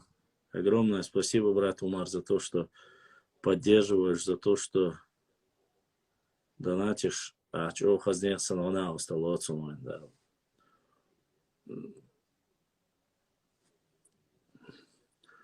Ну вот видно, да, Чеченц, Осетия, Терек, это уже уменьшенная версия. Это уже более поздний период. И что да. Башла. Мне сейчас пишут, я-то не слежу, я знаю, что и ты не видишь то, что... Или я не знаю, по-моему, ты не видишь то, что в Ютубе, трансляции, чате, то, что сейчас пишут. Нет. Ну, У меня YouTube. Вежре, админ, у Мавахатский модератор. Сават чаш велело шукой, вошла на восток холодига. В любом случае, муха дала скринчо, что его еще, его не считает свой квинтил мадиц. Там, цацбях, даже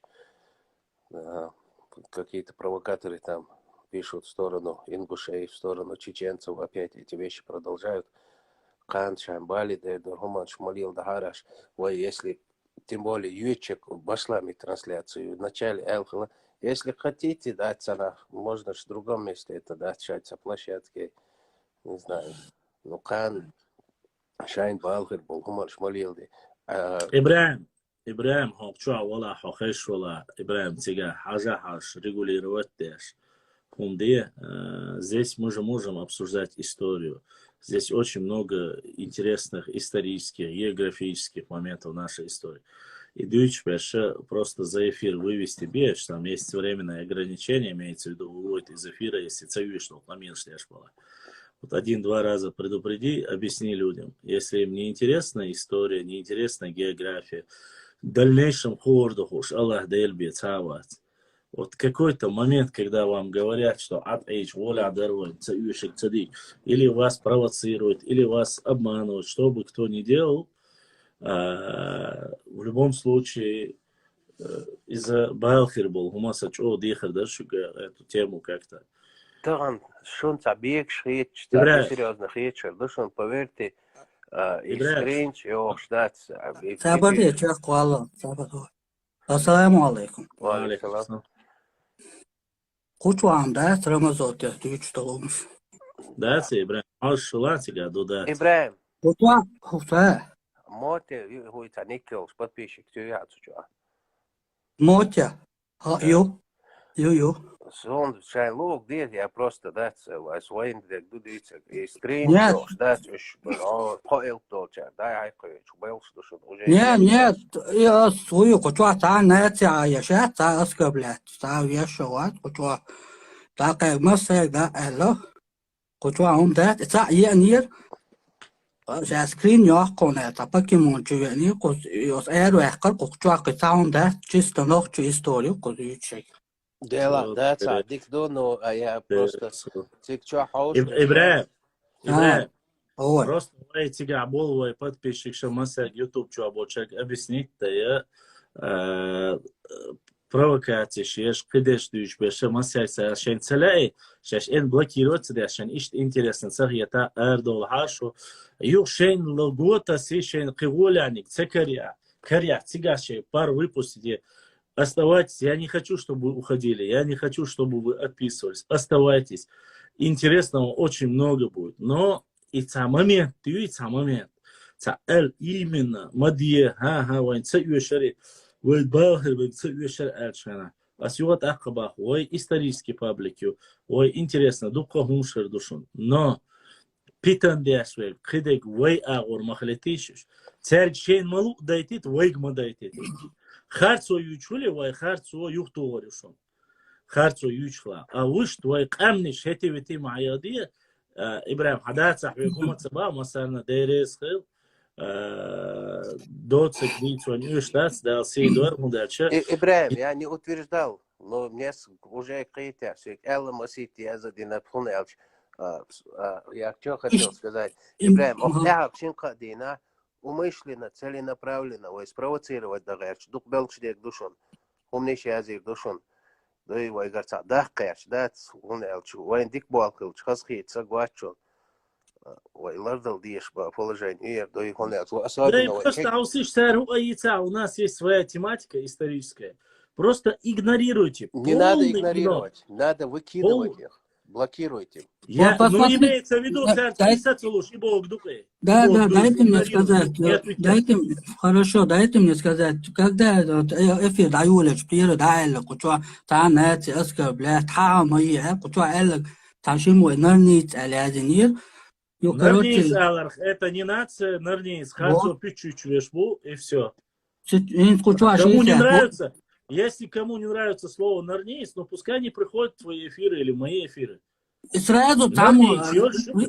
там регистрация, что сон чуя, чача там скрин якон шекер Рамзан дагой тарю эле кучу уч та хайо яш сагава, юас изаблокиро. Ой, Я не щет. хочу скрин вид чем цел, сани не хочу.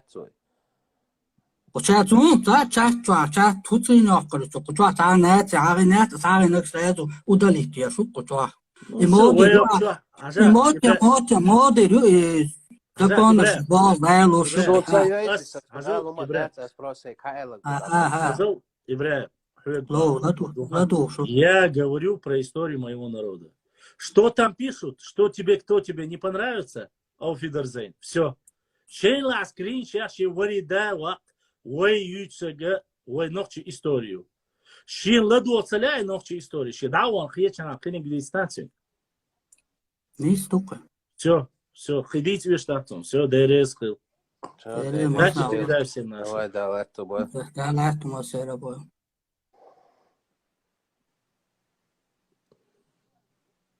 Предупрежден, вооружен, дари, пошло. Да, нет, ой, мы говорим о чеченской истории. Все. Царь скринякар, вайн хил, зиедат. Сунде ин цокаху, ой, историю, что ой, хотя ищтадич, дом дошу. Просто я не хочу, чтобы молодые там проблемы создавали и не поддавались на провокации, поэтому... Думаю, что глупых людей нету. Будем вести целенаправленно свою историческую работу. Остальное.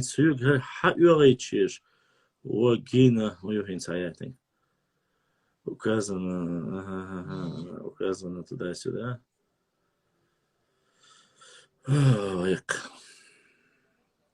Цвахаму указатель,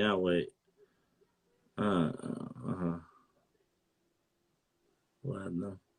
Это RAM 95, Алешонса YouTube чуник, даже Ашча Метан долди Алязи, че Ибрahim Халгуш Лукон Солнце, да, что отвечает мода.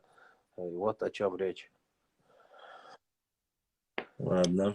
Дальше. Отвечают Так, люди, по вопросы которым мы по говорили. истории, которые есть, задавайте. Смотрите, если у вас есть какие-то свои личные вопросы, если у вас есть какие-то личные вопросы, заходите в директ и там рубитесь до конца. Ни шагу назад. Больше давай, но не у меня в эфире. Валейкум ассалам. Если есть вопросы, задавайте вопросы по истории. Карты карты я могу показывать только... хотя гай там лосвик только... Ты сейчас показывал их. Нет, когда второй в эфире, я карту не могу показать. Давай, я выхожу. Давай. Так, сейчас покажу. Тоже можно. Смотрите, сейчас я вам покажу. Выбрать другой объект. Так, смотрите. Показывай. Есть сейчас карта, которая... Так. Эта карта.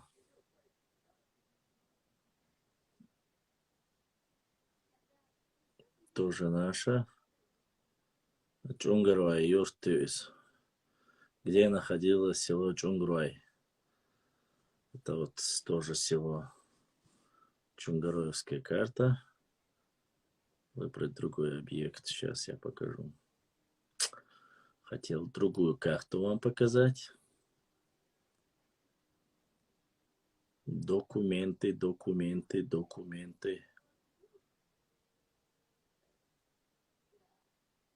А есть вот такая карта. Прямо указано, видите?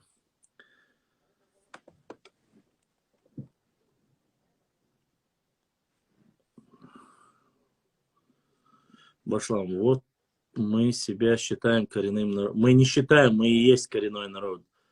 Аллаха Кавказ Дунячу, да, Дуай, Яху Кавказе, Тахкину. За Кавказе это то же самое Кавказ. Поэтому тут никакой разницы нету. Мы автохтонами являются именно те народы, которые сюда не переселялись, а здесь жили. Понимаете? Здесь жили до того, как появились другие народы здесь. Вот о чем. Башлам, шейх Мансур начал свой освободительный поход в Чечню или в КВН. Конечно, в Чечне он начал освободительный. Он начал свое освободительное движение, начал у нас в Чечне дома. Цадоли нацой, вне всякого сомнения. Видите, здесь указано Чеберлуай, Ичкеринцы, Ауховцы, там снизу указано.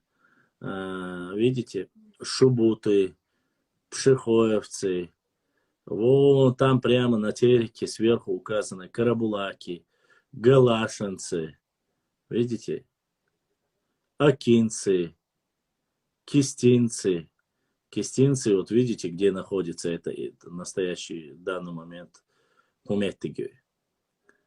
То есть вот в этой части находится больше к центральной части. Ишту. Большими буквами кистинцы, акинцы, потом идут уже дальше. Видите? Вот. Это центральная часть здесь. Но раз не видите, тогда надо убрать. Да, удастся, если не видите. Более крупно показать карты. Если бы распечатанные они у меня были, я бы показал.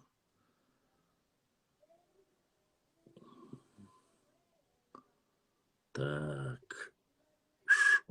Что тут? Это карта 1854 года была.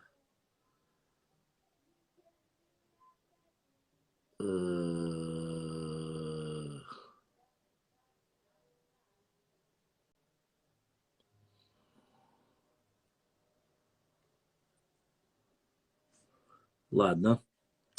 Осталось 2 минуты. И, наверное, на этом мы сегодня тогда оставим. Что-то я не вижу у вас настроения, чтобы продолжать эфир.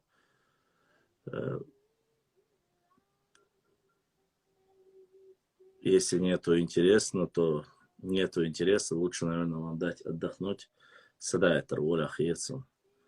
Крупнее бы посмотреть. Крупнее, к сожалению, не вариант. Это здесь в Инстаграм нету такой как бы функции, чтобы крупнее. Он увеличивает непосредственно мой эфир, а вот этот не показывает. Саму картинку не увеличивает. Ее нужно сфотографировать, а потом выйти, сфотографировать, зайти крупным показать. Только так можно. Вот. Поэтому... Ладно, еще минут 20 я продолжу тогда. Сейчас я перезагружу, у меня просто трафик закончился, и мне надо перезагрузить. Я перезагружаю и зайду еще немножко, побудем вместе.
чисто Машу задонатить Дарбаня.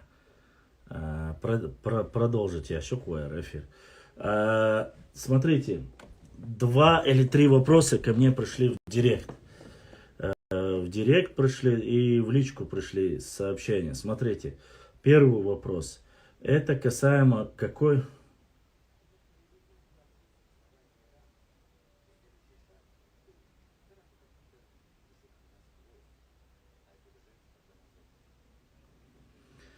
Короче, первый вопрос. Какой телефон подойдет для блогера?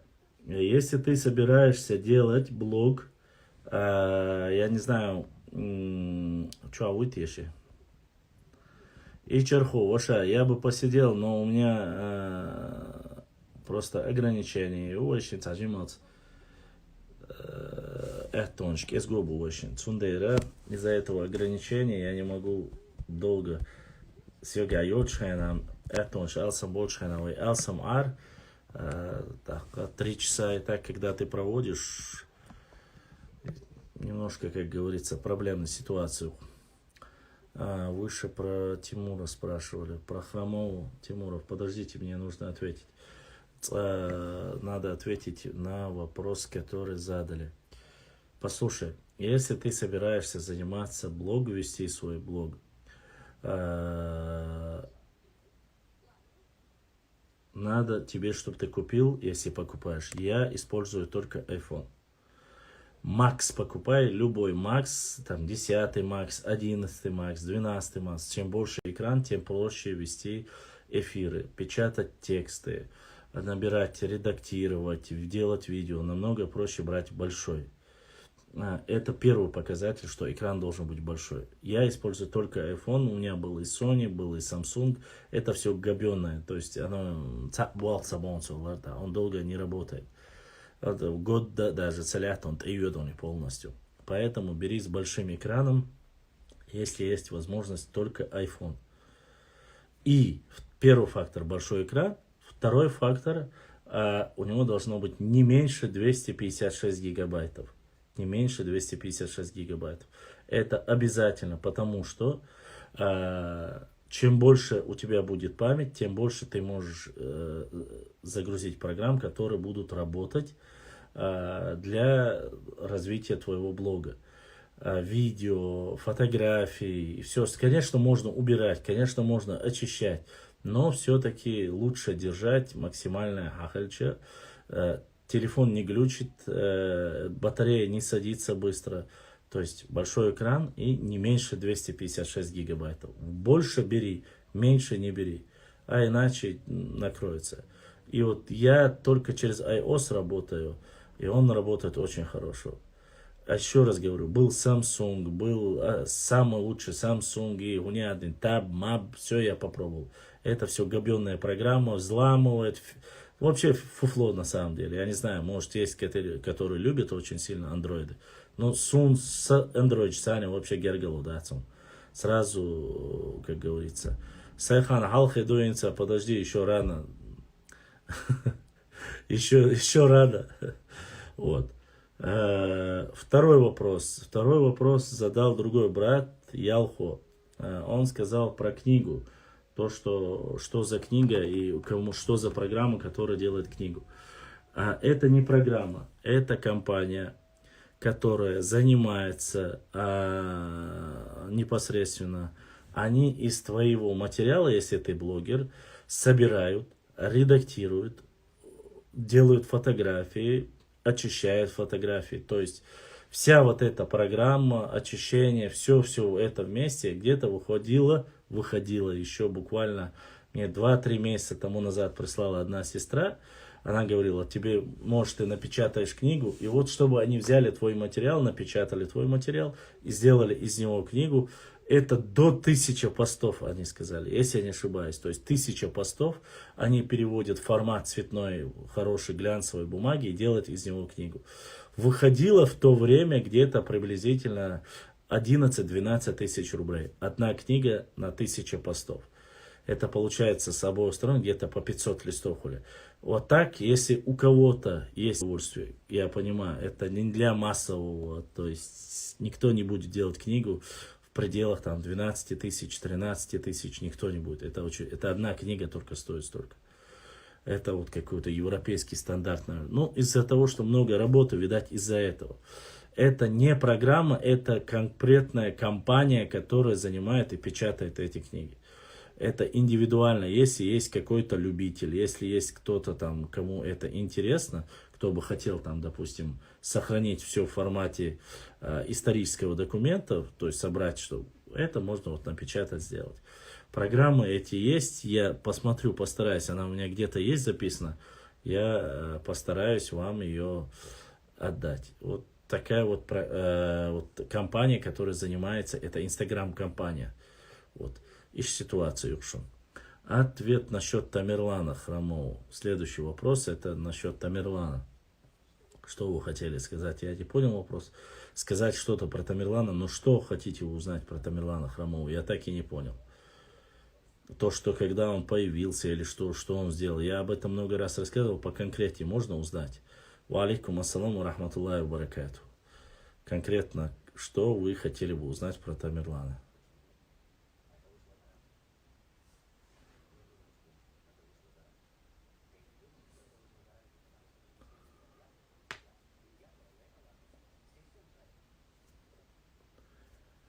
Вот видите, уже об этом и говорил, как раз таки очень мало, 28 человек.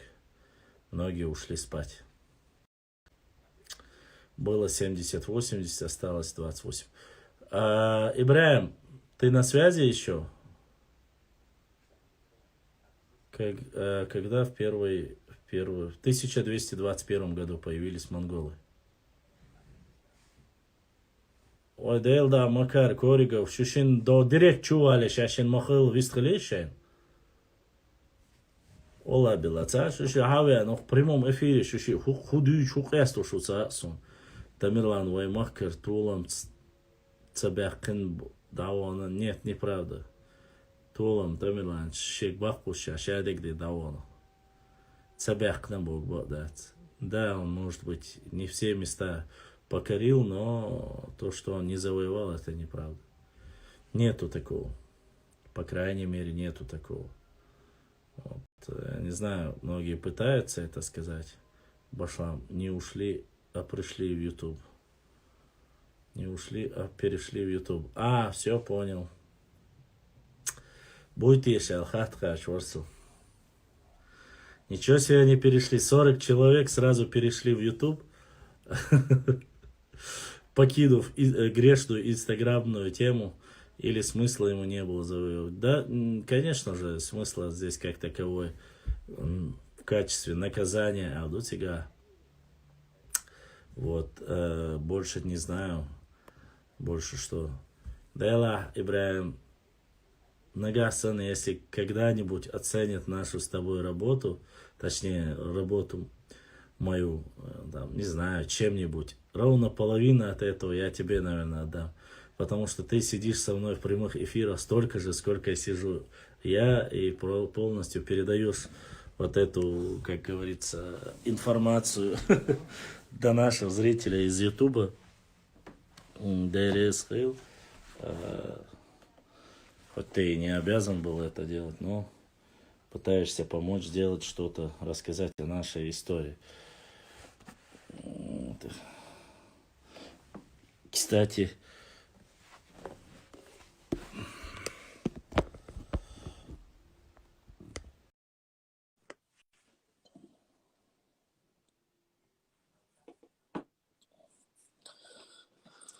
тоже вариант, где можно голосовым чатом сидеть, общаться. Телеграм, наверное, тоже, если я не делал голосовой чат в Телеграме.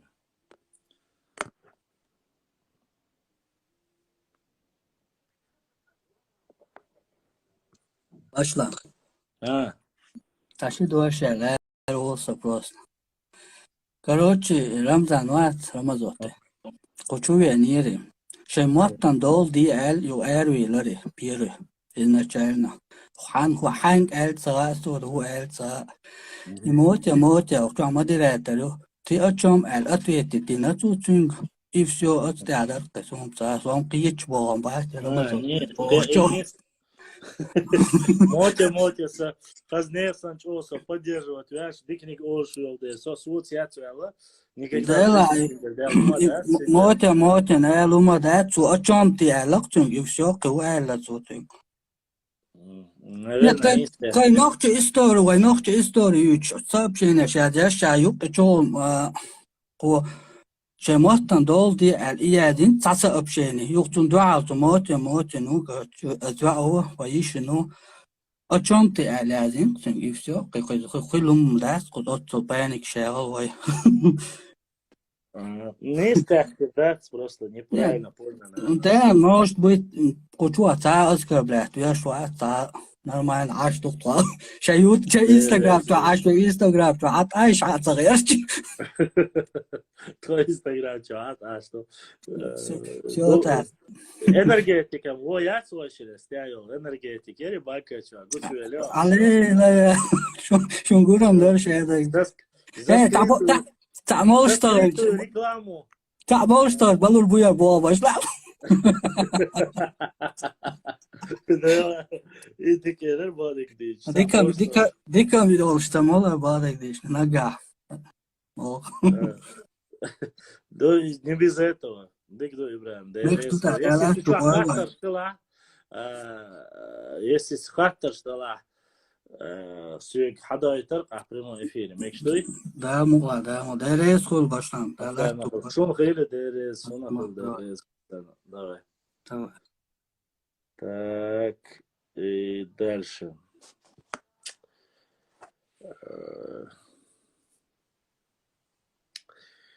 Дальше. Задавайте вопросы. Милвари сүйек гадей, цахат гач воршабах. Машу давалняться.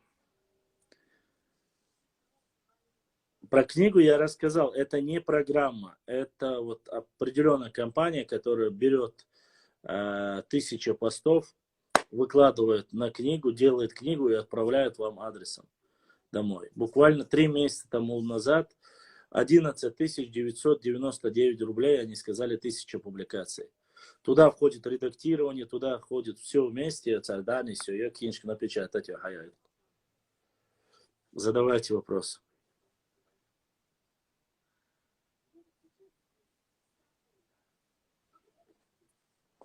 Задавайте вопросы, если есть, конечно. Про Тамерлана я ответил. Это была карательная экспедиция. Тут, как говорится, другого и быть не может.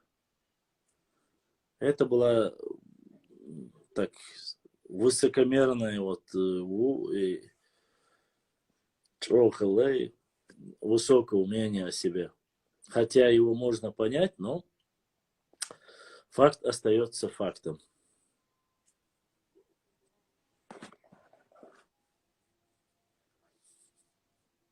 Вот. Дальше. Я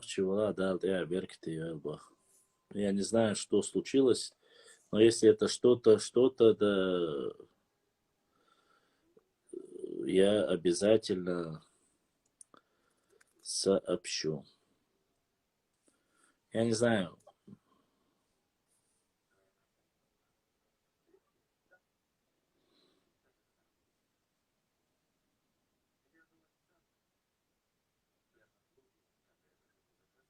Что-то выиграл поиск какой-то, говорят. Все понятно. Да, я беркте, лёй.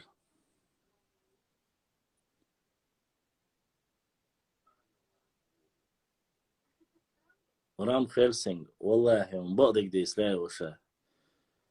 ديك تسحهم دات، تادل تسحهم دات. ديك شو نساتوس الحمد لله با ديكنك خير دلا خير دو تسخلا. Уже полжизни прожили, когда уже, как говорится, донесла. Сейчас, если ты на своих ногах, живой,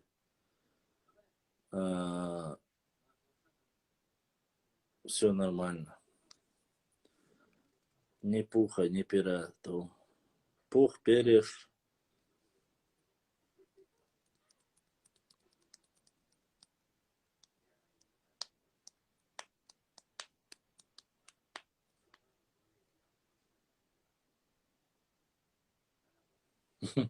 В итоге как, Башлам? Я понял твой вопрос. После эфира я тебе отправлю. Про какую желтую карту я так и не понял, но там желтые были 2 карты. Да, вот эбилен бог, билен деле дуквай, да. Альхамдулилlah, дейл да. Альхамдулилlah. Дик чумни сату сарду. Ой, мох к цабю зарбу. Дикшин хирду да муа. Земля круглая, встретимся обязательно за поворотом.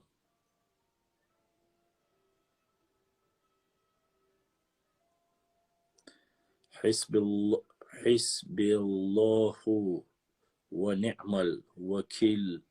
Дик зикр душун.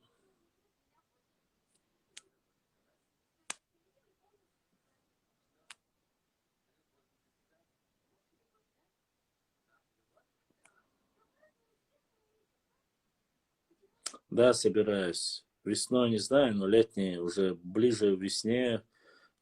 К летам буду уже, непосредственно буду выезжать в горные части и проводить там больше. На башне, эфиры записывать буду там. Чингисхана не было на Кавказе. Никогда. Были его полководцы. Земля круглая, встретимся за поворотом, Дарызба.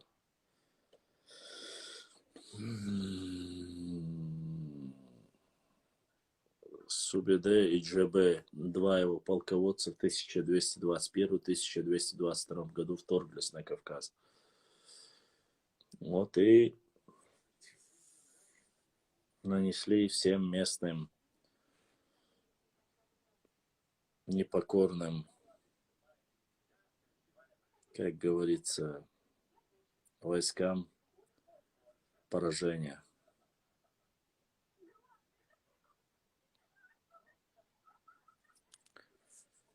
Дела, сунемся. Нет, конечно, какой даздейду. Удаздейду вас. Собрать всех. Да нет, какой собрать всех. Как ты представляешь? В основном подписчики везде проживают. Как я могу собрать всех? Ну, надеюсь, придет время когда-нибудь, что да, лаха, я смогу вас собрать. Ну, кто еще останется в друзьях. И мы посидим за большим столом, отметим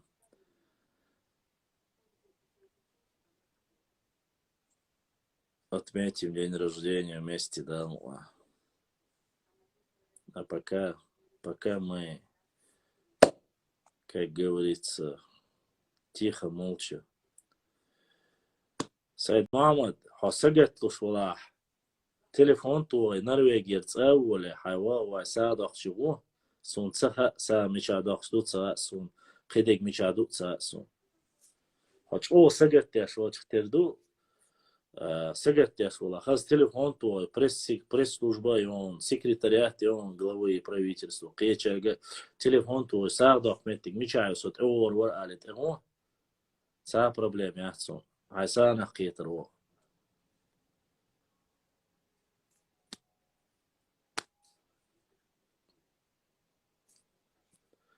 Вот, цегюшек дукдуйц, ханюк балхир болхум дукдуйца. Хайцедовок мадиц. Не надо говорить того, что ты потом завтра, послезавтра, тем более, он уешу мадаться. Хайцедовок мадиц. Хосардах уеш яқил положение ёша. والله أختار خطأ أسحوك ساق عواش كزيون يا وما عواش كزيونس Шушедер свел дакки душу в основном. В основном свел дакки душу. И такие вещи, когда вы говорите, мне, конечно, альхамдулиллах, альхамдулиллах, альхамдулиллах. Дикник хридудан.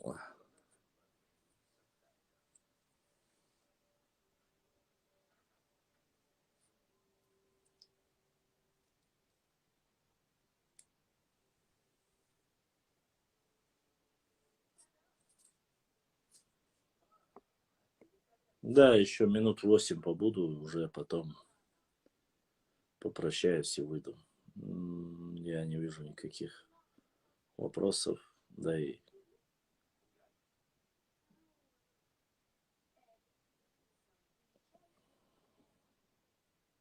нет. Единственное, цамошу цакинчик заказать и на свой на день рождения. Вот из этих, из последних поступлений только это пока. Но Истанг я вам показал, есть Абрисы и Истанг. И Щекинчик, его пополнение. Да, был мусульманином. Но пойдет мусульманин целых и только умор. Я бы не сказал, что его ислам являлся каким-то хорошим. Ва алейкум ассалам. Ва алейкум ассалам, брат.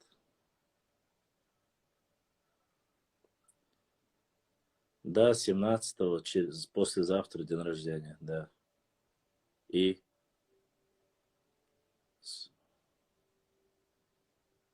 больше я не смогу сказать 30 с хвостиком.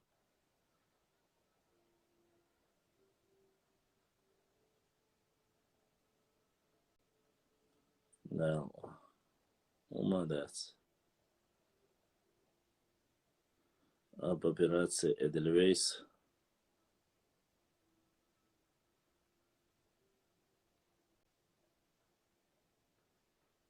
Читаю здесь, и здесь есть в углу с вопросительным личные вопросы. Тех, кого я в эфире заблокировал или там что-то неправильно приходит, вот здесь есть такой вопросительный знак. Сперва стоит камера, потом человек со стрелочкой, потом вопросительный знак и такой, как в Телеграме, самолетик. Вот где стоит вот этот вопросительный знак, туда приходит сообщение. ДРС.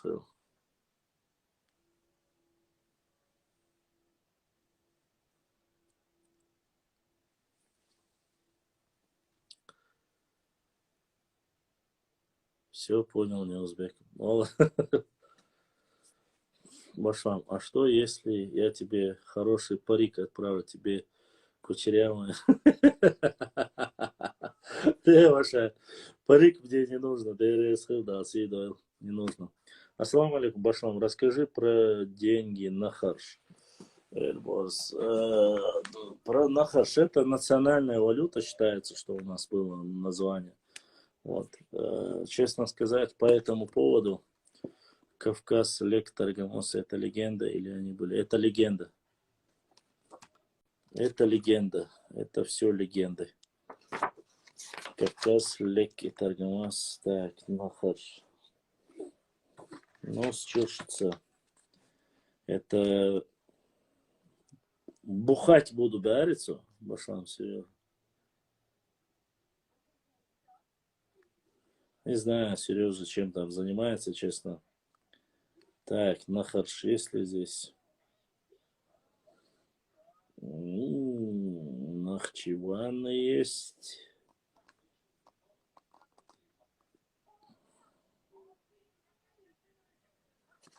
Про денежную единицу, к сожалению, очень мало, кроме того, что считается, что она была нашей денежной единицей, что она называлась Нахары, Нахарш Олар Царах Аларби, что вот особенно в период правления Дудаева хотели ввести отдельную национальную единицу с названием таким вот Хэй Царах, исторически, что они были у нас, или была денежная единица, подтверждающая, по крайней мере, пока не находили. Вот. Кроме как того, что вот хотели возродить якобы, ни больше, ни меньше. Простой из непростых. Но это Вот такие высказывания просто есть, больше нету ничего. Это высказывания.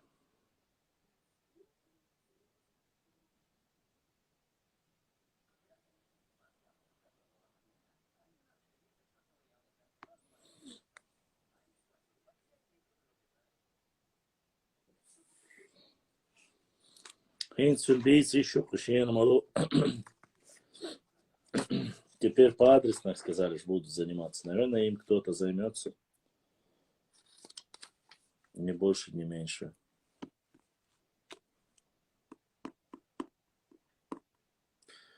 Э, 256 гигабайтов.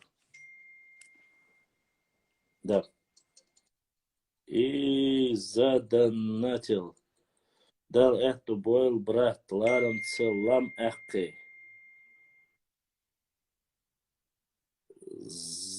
Ай, да, за Чужигаева, Элла, Ишданате, это Чужигаев, с первым этих кончутерду, Чужигаев, да, Си Дуэл, Чужигаев, да, я беркти, Лам Эхкиш, задонате, Дина Умару, и за Чужигаева, Юсуп Сайтан, Юсуп, да, Са Дуэл, да, Духуахуэл, Умар, да, Са Дуэл, да, Духуахуэл, да, Си Дуэл, Шуизри, Булдиснак, Эзашка, Соудуэл, вот такой вот. Чужигаев завоевал, да, я беркти,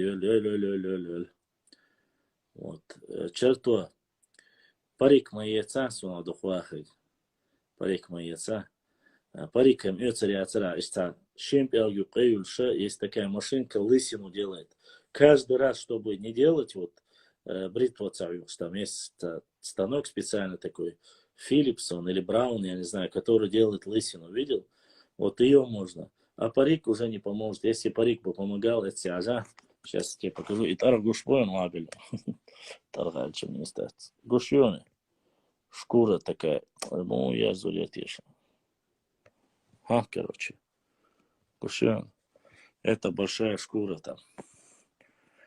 Есть кверт этельчаны. Да, и бартерш ешхылла ахш дуклилаш. Да, в основном есть, конечно, башлам. Кепкли парик цавиш. Кепка проблема.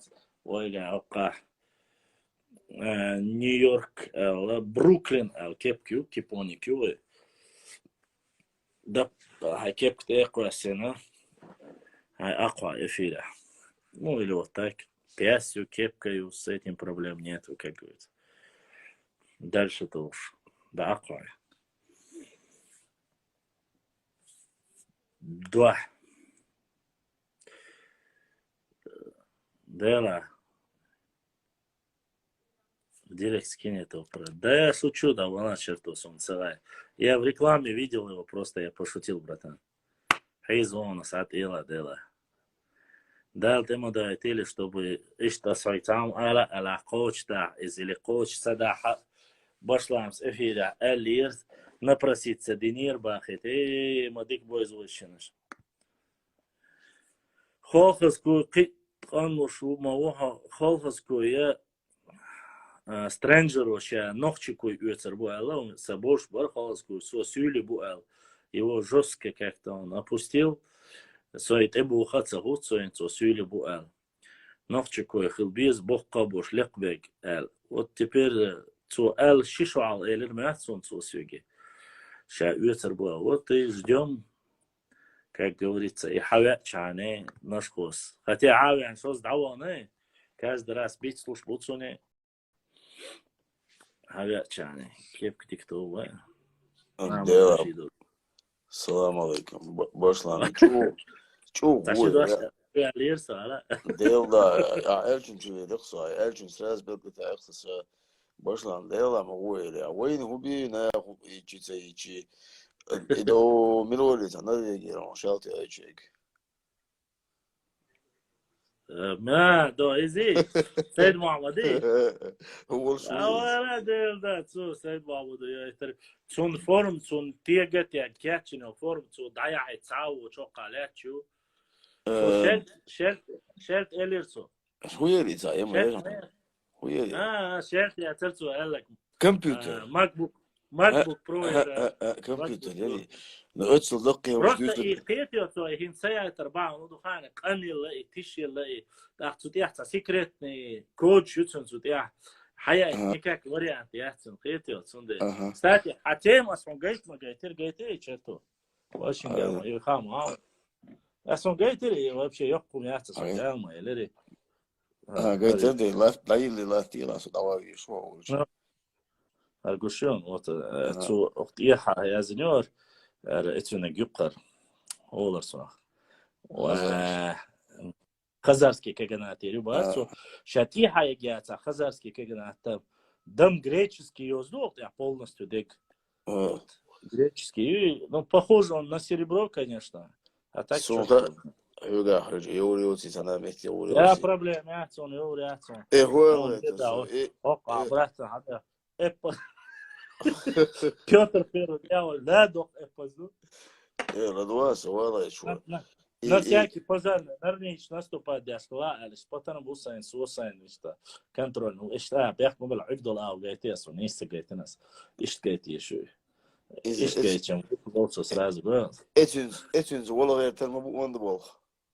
دعوة لقطة يازن إكسخان لقطة, это просто жестко, love, да, love, любовь, страшно, что, صاحب أشي بلا صاحب شخص ديلك أقصر عنا ميت دي مودي ساشتو سقطي دعوة كرتشي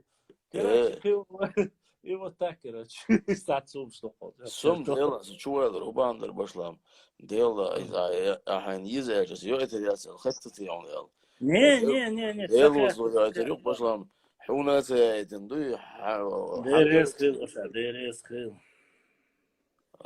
غير عايشوا شواتهم أو не ديريس خيل لا الحواي دي توشتم ماشين يوتا يازن سيد محمد يازن قاعد كيس دايا حريو بسلام اليازن لا سيد محمد حياة وش وجه هو يريتيس يا إخير شيء كده سقيل وربوات وجه حياة وجه سقانو وجه كيكش ديك وش البوسو باي كده كودل مالا وجه شرط وسونيا إتابة حق سو أحسن مو محمد أيت نهاية اليوم ألخان هم يلا ألخان سيخو ألخان بشلا وش يوز واتساب ألخان ديلوران ورومالديت سلور أصلاً باي وات يوز وات قصديت إن دلهم جديد نال يوز من هيت سيتيبي قوش ولا تصور يوز وش حاول نشالي وات شيء دتو برات شو ديكور تعمل شيء تنيوقي وش شيء ولا تعبيتان داوي جيس ألخان إيه سؤال يا شو قاري تانسو ده أيوة ماشين كيوتا بشلام ماشين ييرون ده يوقيتي حسنا وش كنت داس ألشين أكور دباش وروح صار تدريس ديكنس ديريس وقع بيسات روبليدو يتوربليد عمدل هاتيجر عاوة الوقت هاتيجر يو دعوة وتنقصل أخش زيس ستوربلي راسل تيسكيوتزا ستحكي باش دوق بيشيات سجت شعال ده يقي بروبليم يا شو ما اسمه ده بيش ماشي هو شو ما سيني انت ديريس Так, шифонер чубельный хофас куй нетиш моллю дабиен шабегба.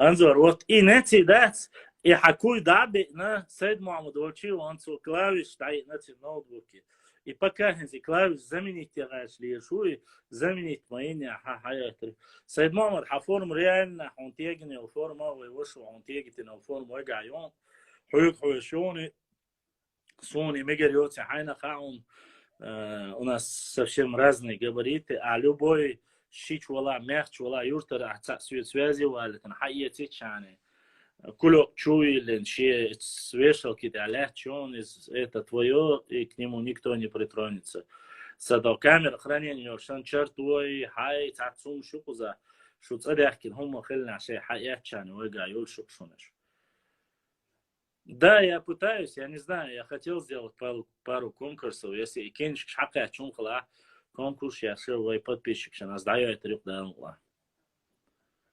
تا проблемات اصلا وياتي دنات زنخشي اصلا دا سايل دا دقوا ويل بوديسنك ازرشكا سودو ليلو ازندير ديريس خيل в прошлом году эфирир в прошлом году эфирир Ермячуса или перед воскресенье, дар 17 в прошлом году, Ирас эфир, да, я помню. Это был самый большой день, когда максимальное количество донатов я дарил. На день рождения Рождения. Хейн с понедельника в прошлом году в воскресенье не стали. Я же говорил об этом, рассказывал, здесь смотрите. В эфире был. Ну, в то время мы делали вообще Мархиба Тахор Дин Асан Юр в эфире. Карантин Юршкана Юр Хор Дин эфир.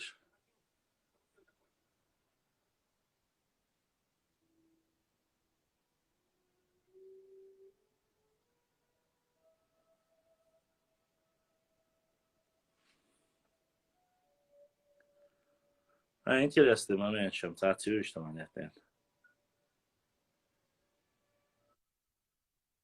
Зачерту эл. Асладу, далате. Дерес хил. Ибраимин, гайтерес. Ибраимин. Ой, брат.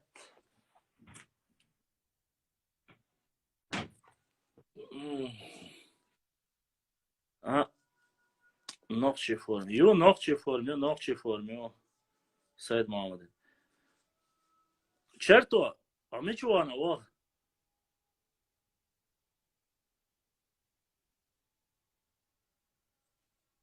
Да, это قاعد هم ده ترتجع. جبت Мелдер Хаун. Сегодняшним где-то 150 евро, дорог. За один день ошка.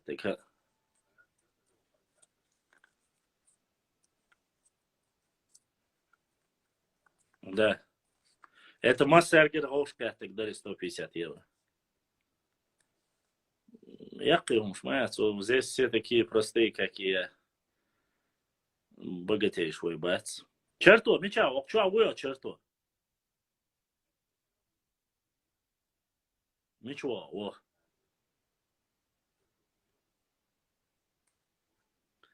Аслан, да, саду, да, духуахуа. А черто, он сам говорит, хочу на хорошую бутылку коньяка. Пешход, хорошая бутылка коньяка давно не стоит столько, вообще. Хорошая бутылка коньяка, знаешь, сколько стоит? Я знаю. Нет, сразу добавь, что можешь ваться. Ну, знаю, сколько стоит хорошая бутылка коньяка.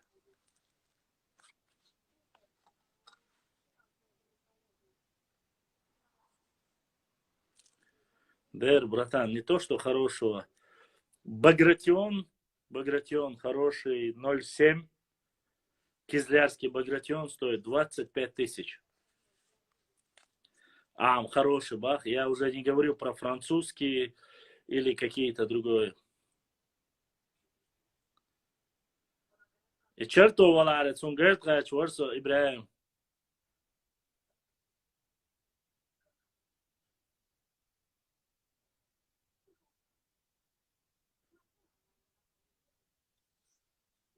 Муфой, батату. Не понял я, что батату.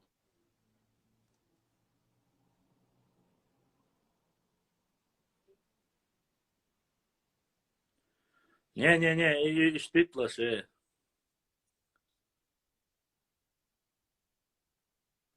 Батах. Он где-то в пределах, наверное, если роуш тюах, сейчас там роуш цату, и сразу хаяцик дадукас, кенчком йоти. В пределах по-разному бывает. 6 тысяч, 7 тысяч хулк ишт. 6-7 тысяч хулк.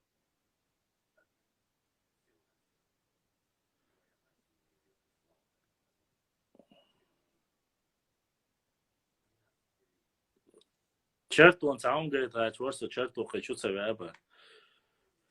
Said Muhammad, самогатия, хапенси дольчул датсон сай. В месяц, если брать, это где-то в месяц, хаяча 70-80 евро дукы. В месяц. Если я делаю без перебоев, я шла. Так что, хапасоби дольчул датсон сай, не переживай. Черто, мечаво, искала ёшкин кот, мечаво.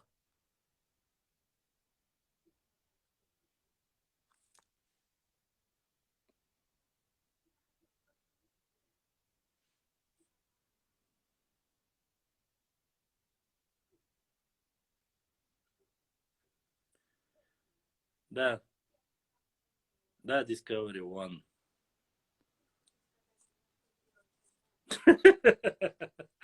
Давай, Discovery, аудит. That's there. Ибраим, ладно. Это он говорит, хочу вас. Ты из Хайнс был бы, говорится, охуен цаны. Ну что он? ها يتاع خاصة راس رايت اسك وقع ايش سكيو нормально дует قيچان موضوع царсоне чеченский Дамаск Джон Рэмбо хедас кидок бисмиллах тажим тадает и что хош вот тадает тердуа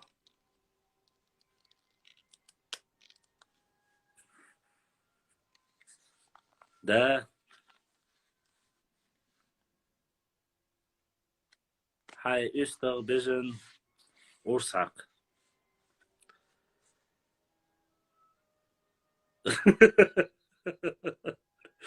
пока старым дедовским методом будем работать. Кут залбяш. Дац атагинский, дац, воша, Аслан, дац. Арду. Жалко. Жалкинская сталь. Жалко, Арду.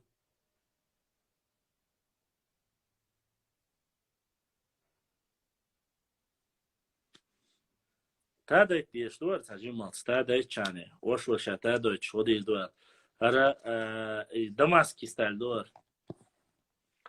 Дамасский дуар, тажимался, арса, ошло, üstgan tuach. Бежен дәк яш туах, тажимался. Гар дәккен дуар, тажим данисты чане. Дамасский сталь, нохчи шел тукар.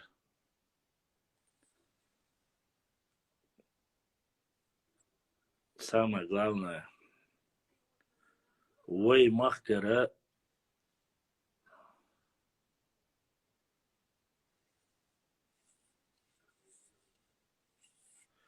اشتهندق انظر هاي سماجتين هاي ديلا سماجتين فاش اوسون سجت يا شوش تردو دا اول اس همو قتاجر صدو سماجتين سيدعدا قديش سويك саму هما الا دات اس пүч بود абяхаш соз политический заявление счастья синаш хай самогатия бесер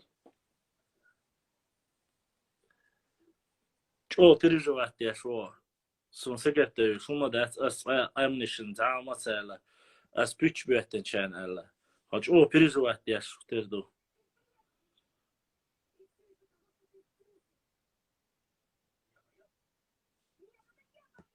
ва алейкум ассалам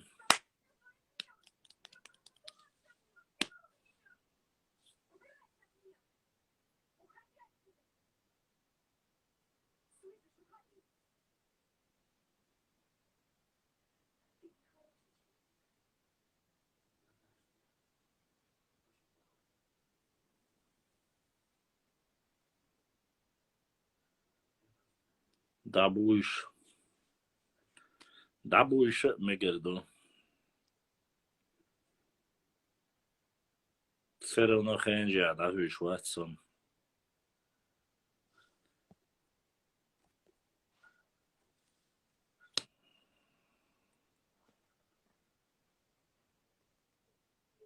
ва алейкум ассалам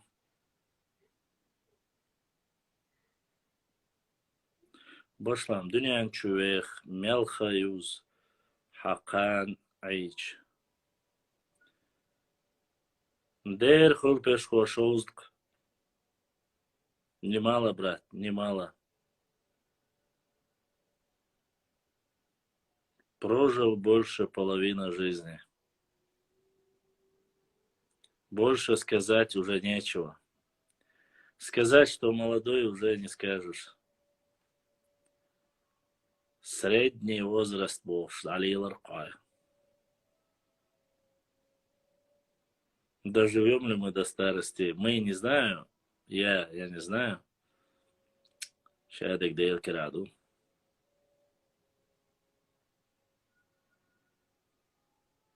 Постараюсь. Судин мело, тажин пойдем да ажру сахлам будешь.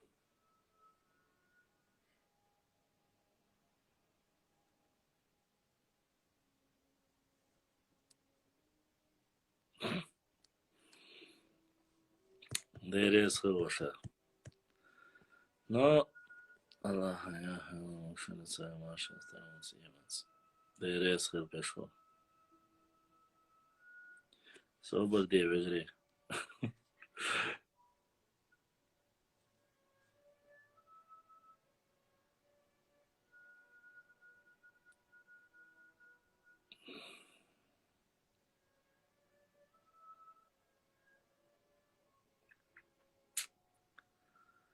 Короче, заранее, боишь? Заранее это поздравление, Шеш.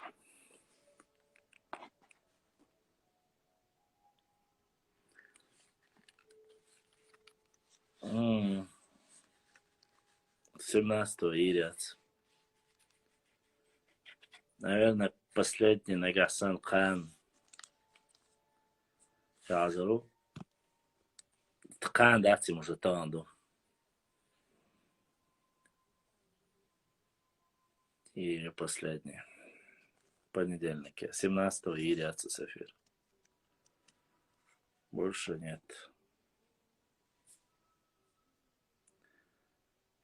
Еще один шаг ближе к смерти. Казбек. Сайд Мухаммад. А'ала олхун ала ха. Ва алейкум ассалам.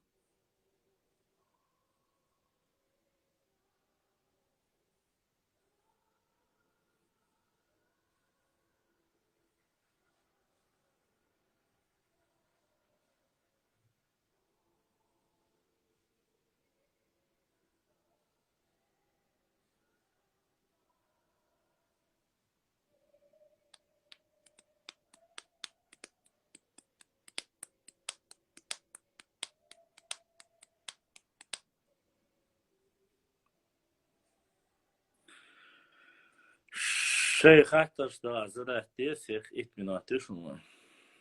Не в курсе, какой самый крупный тейп в Чечне. В курсе. Нохчи самый крупный тейп и там. Да, ваш у Казбек.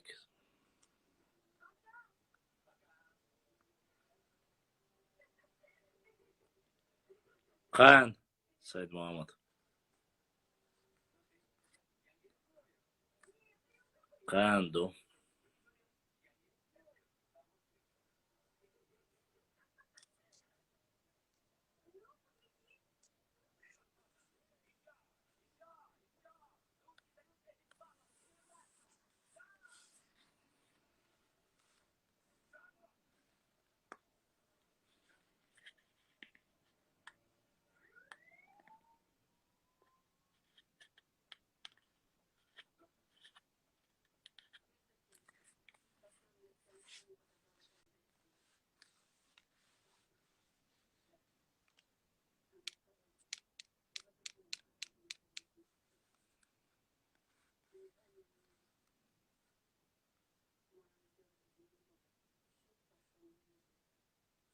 Ха.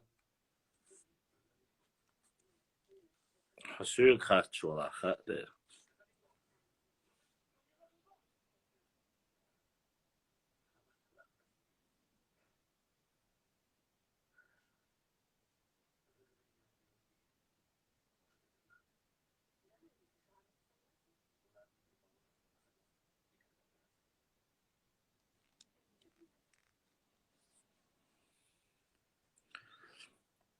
Чин хвай доктайп до. Эхкей доктайп до. Дерес хилсен вона.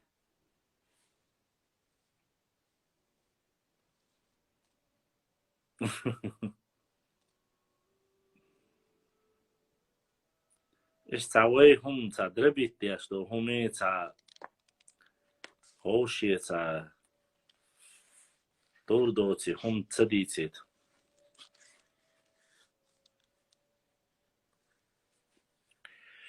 Да, Рустам. Любитель цахилвума, да, тиги. А сам я больше любитель хингалшту, хингалштухесу, но соиш привередливый вац, да, хаделлек, хаеллек юшусу, цундер. Просто шешет момент чуксига. Там отдельные моменты.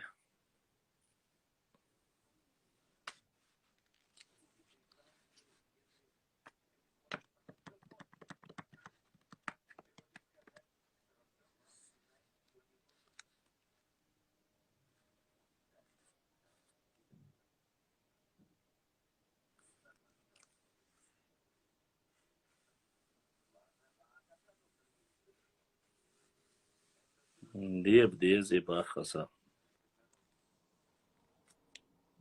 Чоудин салам дуи.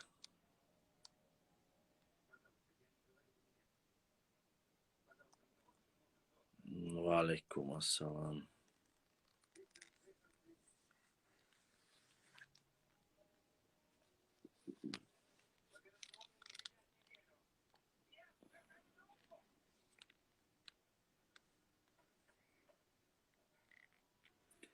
قيلت بيز قاب بيز حاب بالك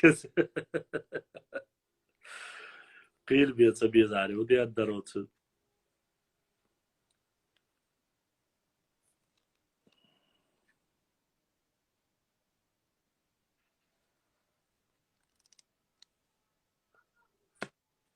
قولوا نيس افير داي ولش خينا حاولت برزلا تيجون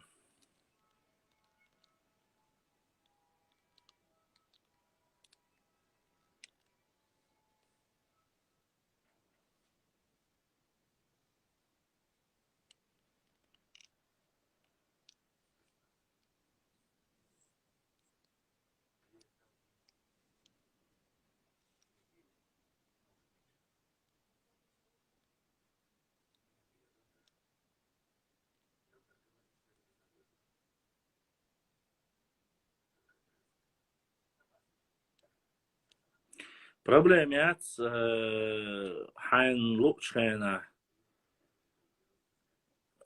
حوات شاني سرحو زراني تليمون توخشاني ويو дор. Игорь, остальное я постараюсь сделать завтра эфир. Наш, как говорится, последний уходящего столетия, да, свой? Ну, последний. В плане этого. Шун массана дерес хил.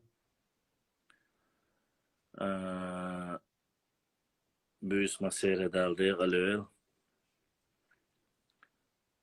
الله دا لساغي والطانا وين دنا احتياجين شون داق لاتشانا دا دوق دا دوال بوديسنك ازرش كاسو долил да Диккенс Бехам был. Огромная благодарность всем моим подписчикам, которые сегодня побывали со мной в эфире, задавали вопросы, слушали меня. И надеюсь, если у вас еще, не забывайте подписываться на наш канал, звать новых подписчиков, каждый пост лайкайте, оставляйте 1-2 комментария. Если не хотите комментарии писать, хотя бы смайлики отправляйте, чтобы вытащить наши посты в топы. Вот. И Надеюсь, что сегодняшний эфир хотя бы чуть-чуть что-то новое вам дал. По крайней мере, я старался, получилось или нет, судить, конечно, вам. Если у кого-то есть еще вопросы, что-то, пишите в директ. Постараюсь уже ответить все уже. Да, наверное, уже все 3 часа, уже людям дам отдохнуть. А то сосан чайвик, напца, яшмалацы, щуксаду, айтаду. Да, Казбек, наверное, сегодня же мне стации, он именинник завтра я. Вот, ну, и он шам, как говорится, майрил шум стацерш. Масан дерес хил шум да лухта адуэл. Вой связаду, вой истории таламбир, да я зирю. Карточка дек публиковать ирю. Дек шумни сатуй серду. Дайла бак отволюэл. Харцвег дайл сацуэл.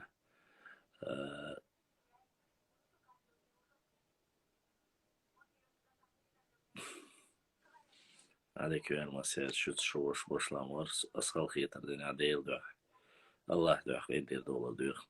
Всем огромное спасибо, дорогие зрители, подписчики. На этом сегодня мы заканчиваем свой эфир. Я всем благодарен. Большое спасибо всем, кто слушал. Если будут вопросы, пожелания, пишите в директ. Будет что-то интересное, книги, карты, отправляйте в директ. Посмотрим, проверим. И если полезное, публикуем. Если достоверное, публикуем. Если недостоверное, не полезное, то оно нам и не нужно. Всем огромное спасибо. Ассаламу алейкум ва рахматуллахи ва баракатух.